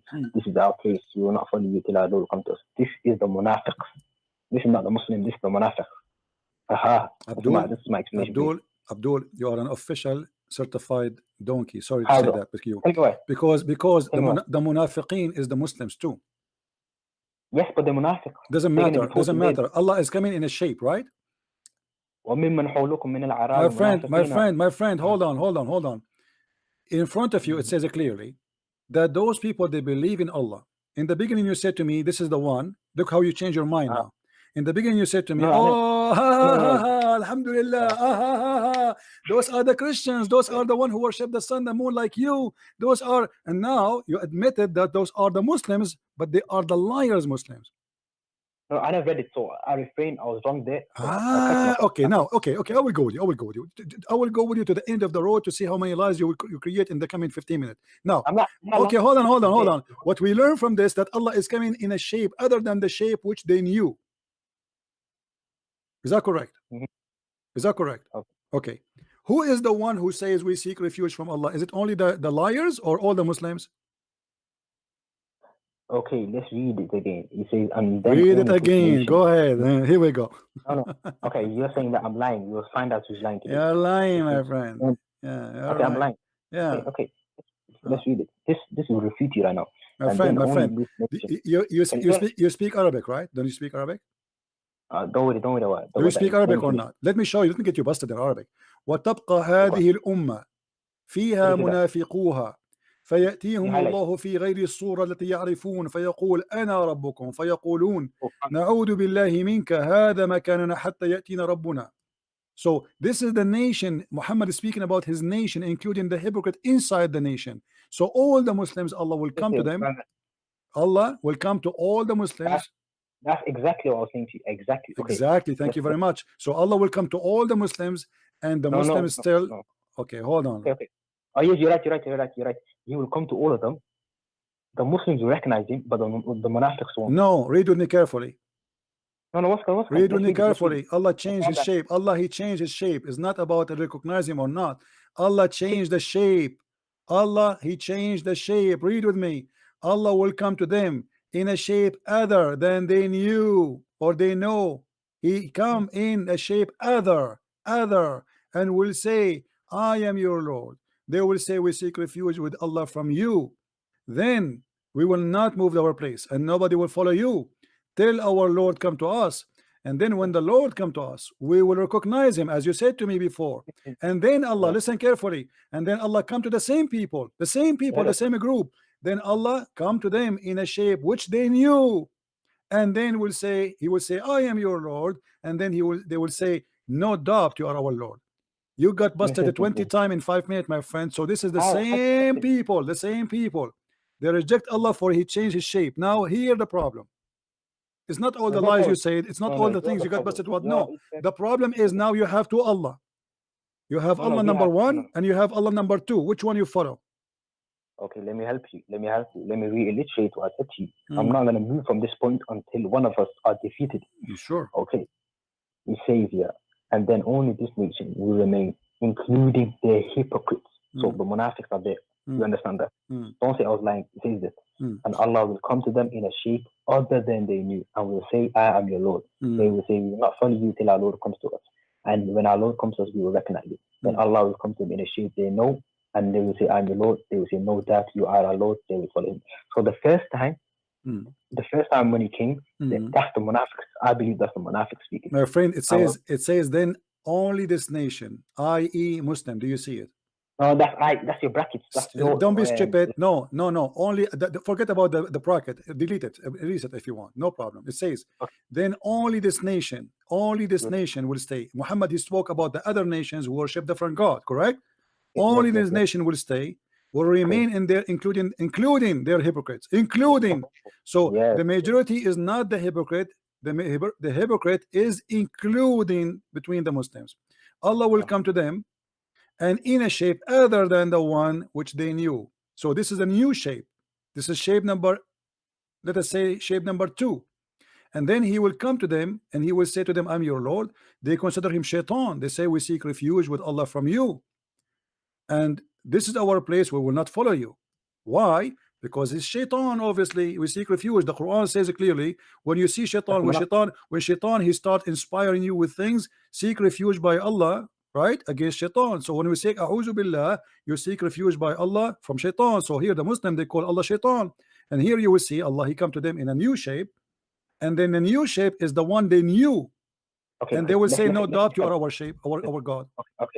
Okay, let's establish here. There's two shapes here. Let's agree on something. Okay. So let us make it clear. Me and you, hold on. We will write our right every word you say, because I noticed that you are a person who swallow his words so fast. You say something in a minute and then you take it. Okay, so you just say, guys, did he say Allah he has two shapes? Did he say that? No. You just said that. You just said that. You said there's two shape here. Those are two shapes. Shape of who? See, the way you do, you stop someone at half point. If I say, my friend, the two shape here, you admitted that there's two shape. Shape of who? Okay, let me finish. Don't interrupt me. No, give me an answer, short, and then you can explain. The two shape here are shape of who? I might as well leave, man. This bullshit. This shape, no bullshit. I know it's a bullshit. Everything you are saying is a bullshit. I agree. You are running away. You just admitted the two shape. The two shape are the shape of who? Can you stop talking for? No, I want you to give me an answer, because I am here to corner you, because you will speak forever saying nothing. Finally, we made you admit that Allah has two shape. No. Okay. Are you saying the first shape is not the shape of Allah? You stopped me halfway through my. Are you saying the first shape is not the shape of Allah? This is a tricks that you do. No, I don't, my friend. I do all my tricks so Muslims can be forced to say the truth. We have shape number 1 and shape number 2. Shape number 1, make it clear for me. You are smart and we are not. Shape number 1 belong to whom? Give me the name of the person. Okay, like, don't interrupt me. Don't interrupt me. Shape number 1 belong to who? Give me the name of the person. I can't speak. Why you will not give me the shape number 1 belong to who? Is it belong to Muhammad? Is it belong to the angel Jibril? Is it belong to Aisha? Is belong to who? Give me the shape. Is the shape of who? Allah will come to them in the shape of. Thank you. This is the shape of Allah. Finally, we made him say something. So this is the shape. This is the first shape here. Is the shape of Allah. Wonderful. Okay, now you hang up.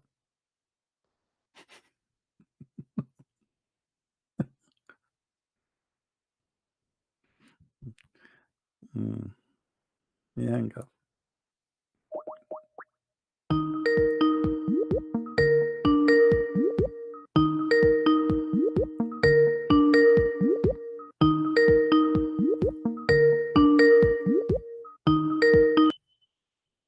Hello.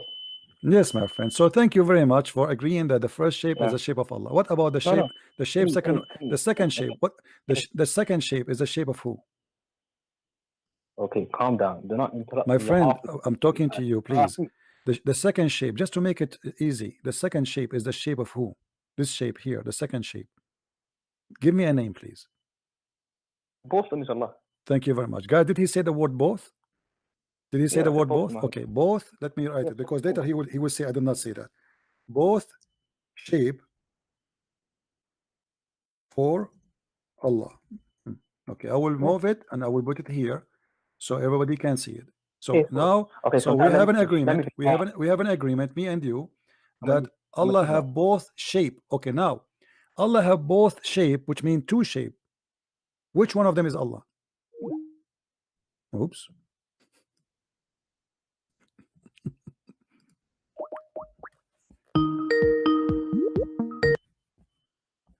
Yo, can you stop giving me no problem. Which shape of them is Allah? Is it both? You said both of them are for Allah. So now where is Allah? Yes. Where is Allah? You heard me say. In the shape number 1 or shape number 2? Can you let me speak? Can we have a sure? Go ahead. I'm listening. Go ahead. I'm listening. Okay. So the first one, when you're saying we seek refuge, and you're saying already be there, I interpret this verse. This is the monastics. The monastics are not able to recognize because they're hypocrites in their nature. They are hypocrites. That's a lie. That's lie. Because it says the nation and the hypocrites, Allah will come to them. It doesn't say the munafiq will not recognize. You're a liar. Secondly, this is not my question now. Forget about it. I don't care if it's the hypocrite or not. Allah will come to them in a shape other than the one they knew. So it's a new shape. It's a new shape. It's a new shape. and you are the one who admit it's both shape. Did you say both shape? Listen, can you let me finish, man? You just say they are two shape. Now, Allah, where is Allah now? In shape number 1 or shape number 2? Listen, the two shapes in terms of what's it called, the Munafiqs are not able to recognize Allah at all because they are Munafiqs in nature. The second, the Muslimun are able to recognize Allah. They're both Allah. However, the Munafiqs are not able to recognize. Abdul, I don't want to insult you, but you are forcing me to say that you are a certified donkey again, because you see in front of you it says Allah will come to them again. Allah will come to them again, to the same people. Allah will come to them again. Do you know how to read?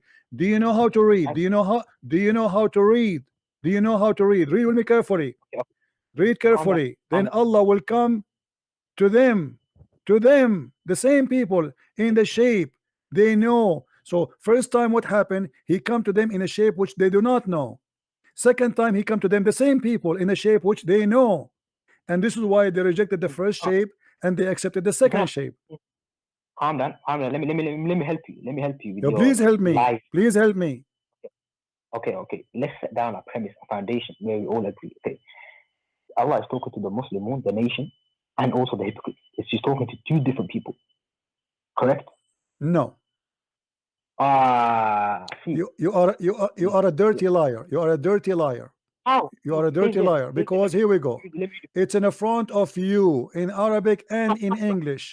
In front of you in Arabic and in English. Allah will come to them. Allah will come to them in a shape. Who? The Muslims, this nation, Al-Ummah. Do you know how to read Arabic? Do you know how to read Arabic or not? Yes, and who else? Okay, and وَفِيهَا مُنَافِقُوهَا. Read with me. This is your prophet saying, وَفِيهَا مُنَافِقُوهَا. By the way, you said this is between two brackets. In fact, it is in Arabic. The bracket is correct. وَفِيهَا مُنَافِقُوهَا. Include the hypocrite, which means the nation is the Muslims. Include inside it the munafiqeen, all of them, and Allah will come to them, all of them, in different shape, and they will reject him, all of them. No, calm down. Where did I lie? I said to you, he's talking to the nation and he's also talking to munafiqs. How did I lie there? You said no. You were saying that the one who did not recognize him is the hypocrite. Yes, that's a lie. Because he come to them. Because let me get you busted. Why? Because the hate, when it's continuous, says Allah will come back to them again and they will recognize him. The same people. He did not add a new. He did not add a new group. He did not add a new group. He did not add a new group. No. I know. I agree with you. That's where you're wrong. Okay, listen. So Allah comes to the first time he comes. First time he comes, they're not able to recognize it. Why? So Why? Why? Why? Because they're hypocrites. No. This is not. That you are a liar. It says because he come to them. Because it says in the front of us. Because Allah will come to them in a shape other than they knew. Not because they are hypocrites. Don't lie. It says there. It says the reason. It says the reason why. Why did they recognize him? Because he came in the shape which they knew. Why did they not recognize him? Because they came in a shape which they do not knew. So the reason not to recognize him, not because they are hypocrite or good, because Allah changed in his shape, and you are the one who admit that Allah have two shape. No. What I said to you, let me explain myself again. Two shapes in terms of the monarch are not able to recognize him, and the Muslim. Shut up. Coward liar. Don't call me again. You've been cooked, you've been served. Get lost.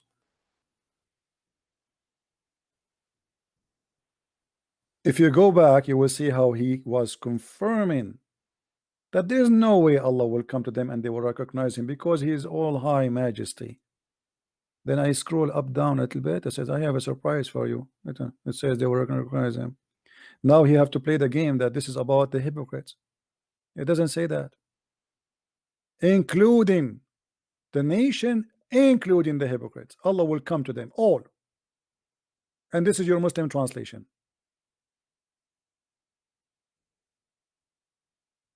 This is your Muslim translation. Allah will come to them. To who? To the Muslims, including their hypocrites. And by the way, that will not change anything, because Allah, he come to them in a shape other than the one they knew. That's it. It's confirmed that Allah, he changed his shape. So the Muslims, they lie to us, saying to us, we don't accept God if you don't come to us in a shape which is fit with him. Well, here we go. Here, your God Allah, he changed his shape, and you throw rocks at him, and you throw zucchini at him.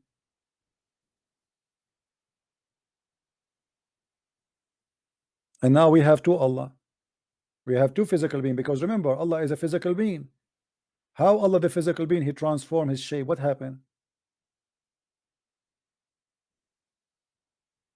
Right? What happened?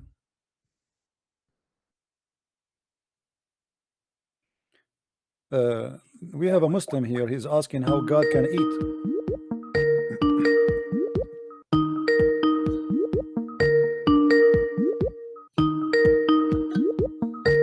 I'm calling Abdul.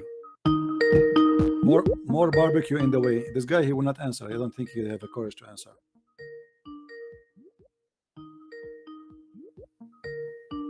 Coward. Answer. Coward. How Allah, how God, he can have emotion, how God can eat. Well, you see how stupid you are? If you are saying that not eating will make you God, not eating will make you God, that means stones, they are God. If God eat is going to change his nature, prove it to me. Jesus was holy. What eat? You know, you see, the stupidity of the Muslims is beyond imagination. Jesus said, "Is not what goes inside your mouth will make you dirty; it's what comes from it." So to know who is God, who is not, let us judge the fruit of Jesus and see what he can do and what he cannot do. If Jesus eat, that did not change that he is God in the form of a man. If your God Allah cannot eat, that means he cannot be God. If we go in the Quran, you will see the Quran saying how Allah can have a son if you don't have a girlfriend. Why? Because he cannot be God. Your God Allah, he confirmed to us that he cannot be God unless he have a girlfriend, and that is a clear evident that Allah cannot be God. What kind of God he need? A girlfriend in order to have a son. That is stupid to say, right? That officially is stupid to say. How God can be God, yet he says I cannot have a son unless I have a girlfriend? You explain to me. Our God, he can give Mary a son, yet she don't have a boyfriend. How Mary she was able to have a son, yet she don't have a boyfriend? I'm using the same logic of your God. You see, your logic. Allah is debating the Christians, right? Okay. How Allah confirmed to us that he cannot, why he don't have a son? Because he don't have a girlfriend. Well, who is the stupid say that the God of the Christians, he have a girlfriend, her name is Mary, and they have a son, his name is Jesus? Any Abdul?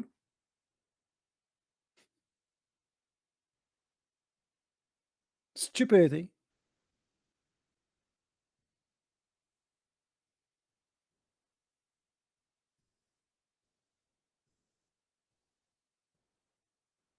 Stupidity is amazing. Your God cannot have a son because you need a girlfriend. I'm going to sign the name of your God in a dating website, and we will make some Christian to donate for him.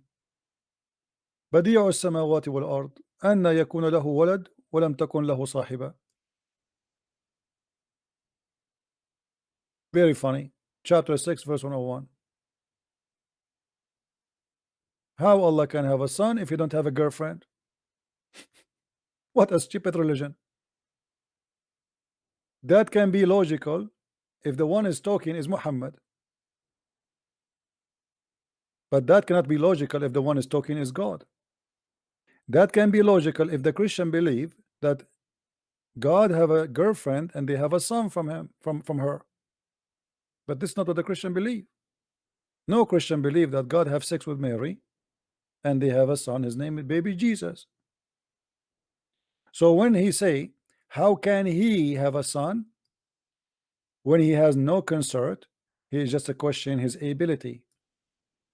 Not only proving to us that he is disabled, he is a question himself, the ability of himself. How can he? That is the logic of a human being. If you ask me, oh, Christian Prince, why you don't have kids? Well, I will say to you, how I can have a kid? I have a woman. That makes sense. But this is for me. I'm limited. I'm not God. That's why I said that when we say God is almighty, what make him almighty? Because he is capable of doing anything he wish. There are things he don't do because it's against his nature, but not because he cannot. God is not evil, so he don't do evil. God don't lie, so he don't lie. But this is not about the ability. This is about his nature. His nature is holy. Holy produce holiness. Good produce good.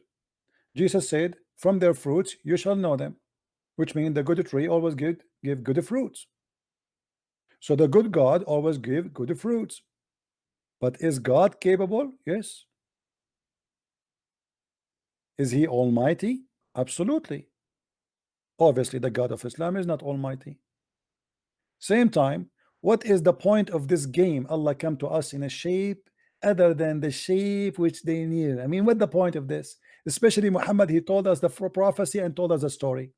Here we go. Now if I was there, I will know that the first shape is not is Allah. Correct, guys? Just to show you how silly this thing is.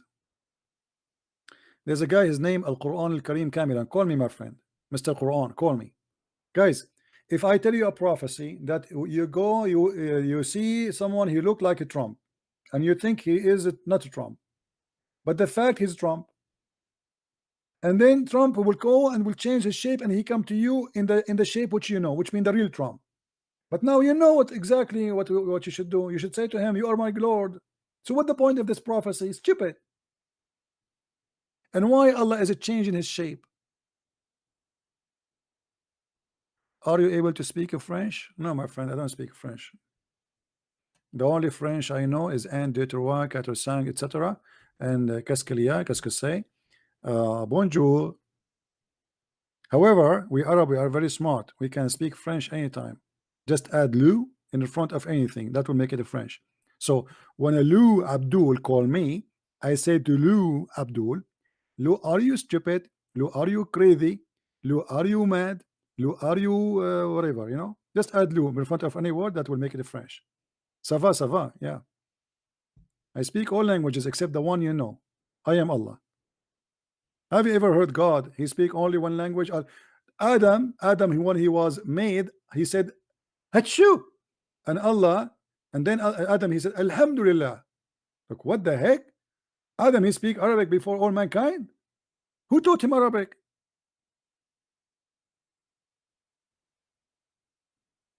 The guy he just created, he sneeze, he speak Arabic.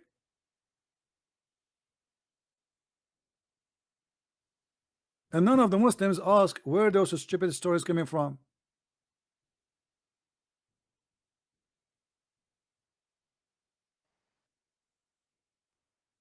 As you see, the God of Islam is a physical being. Remember one thing.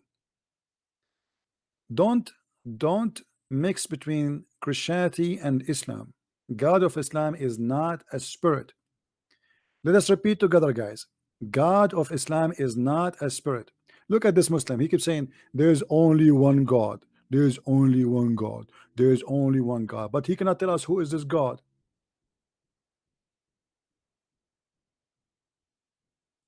A Muslim is like a coin machine. You make a hole in it, and all the coins they come, and all of them are from one size.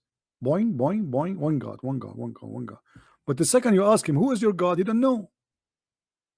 Call me Mr. Quran. Here we go. The other guy is saying there's no God but Allah and Muhammad is his messenger. Look how stupid this statement is. You are a mushrik. You associate the name of God with the name of a man. How dare you to say that Allah and Muhammad in one line? Are they equal? Mushrikeen, kuffar. Muslims are kuffar.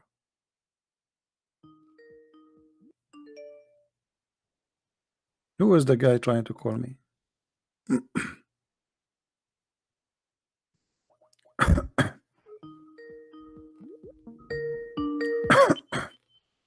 You Hello? block me, man. Huh? Oh. You are a Why do kid. You are a kid. You are a kid. You are a kid. Why you are lying? I want you to swear by Allah. I want you to hold the Quran, open the camera, and to hold the Quran in your hand and say, where do you go?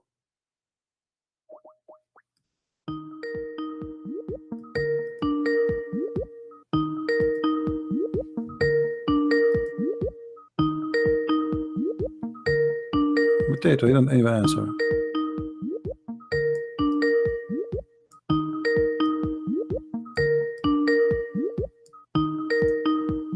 Don't answer. Do we have any Muslim on a call?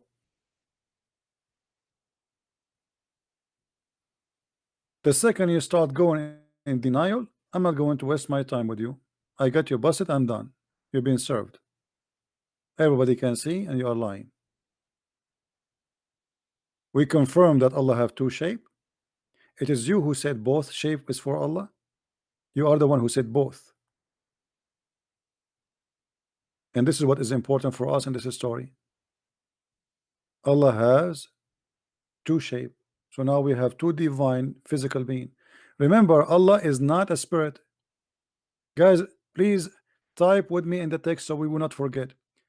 Allah is not a spirit and he has no spirit.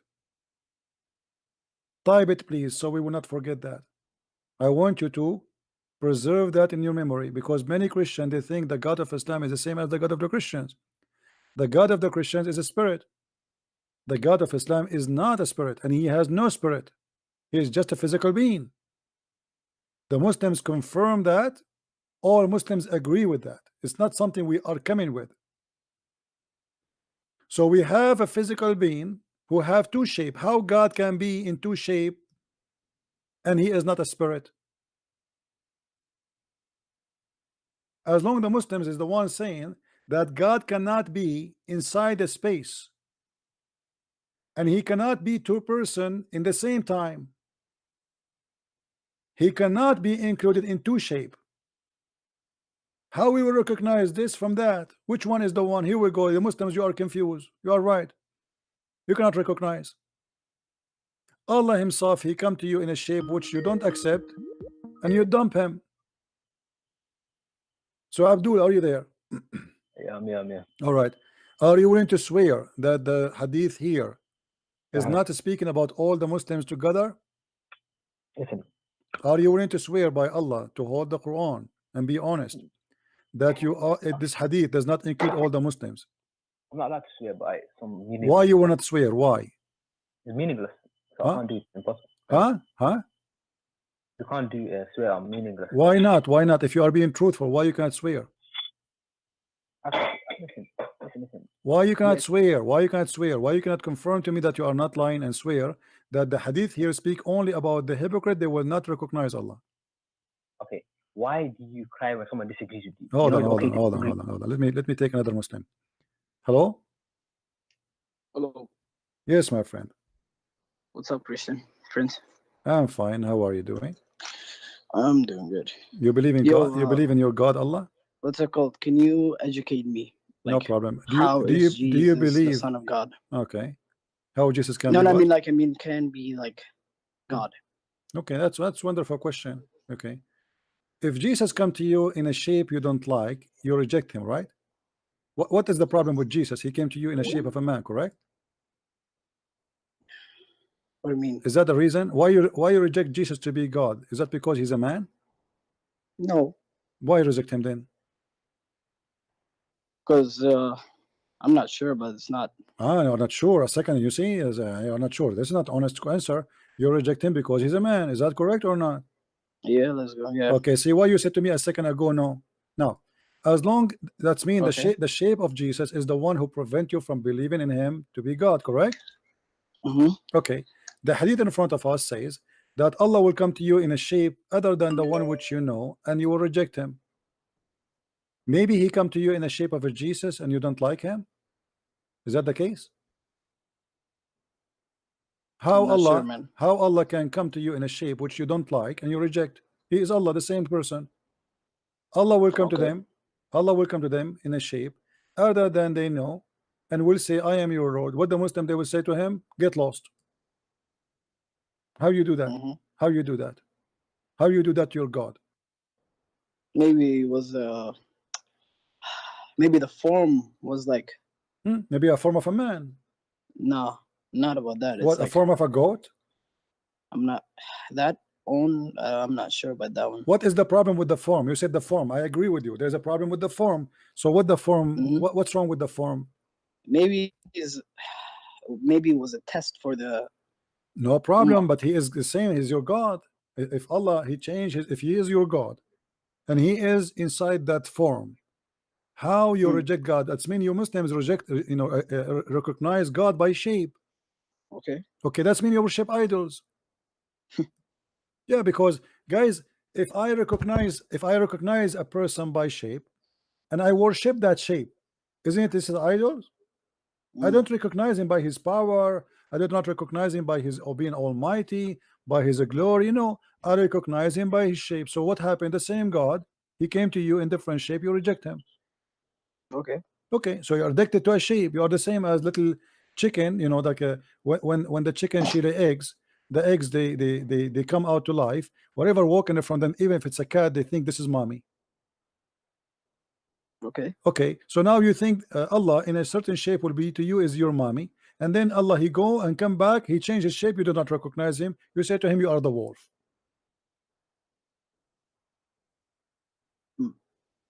That's mean you Muslim don't have a God. You are following an idol, you are worshiping a shape. Your God is a fixed shape, and you don't accept your God himself, even if he is himself coming back to you, to be in any other shape except the one you like. So you are the one who decide who is Allah or not. It's not Allah who decide if he is Allah or not. Okay. That's mean Islam is a crazy. Islam is false. Secondly, here, when Allah he took the second shape, what happened? So. What happened to the first shape? As you see here, Allah he changed his shape. He came in a shape other than the one they knew. That's wonderful. Okay, and then they rejected him. Then Allah he come back in a new shape, and they will recognize him. All right. Okay. What happened to the first shape? Because I think there's one of the hadith that the Prophet Muhammad describes how what's it called? God looks like he has a hijab. Allah have a hijab. Oh, okay. He's wearing a burqa. Like he wears it to. So if Allah is wearing a hijab, then you will recognize him. If Allah is not wearing hijab, you will not recognize him. I'm not sure about that, but that hadith. And why Allah is wearing hijab? Like why Allah is wearing hijab? Because he's there, like the brightness will destroy heaven. Yeah, it's a very strong in light. Yeah. So Allah now is that shape is how that can be shape, but it's a light, because light is not a shape. But doesn't the hadith say that he will come in a form? My friend, yes, it says a shape. It's a shape. Okay. Yeah. So this is how he is a light, but he is a shape. I'm not sure about that, man.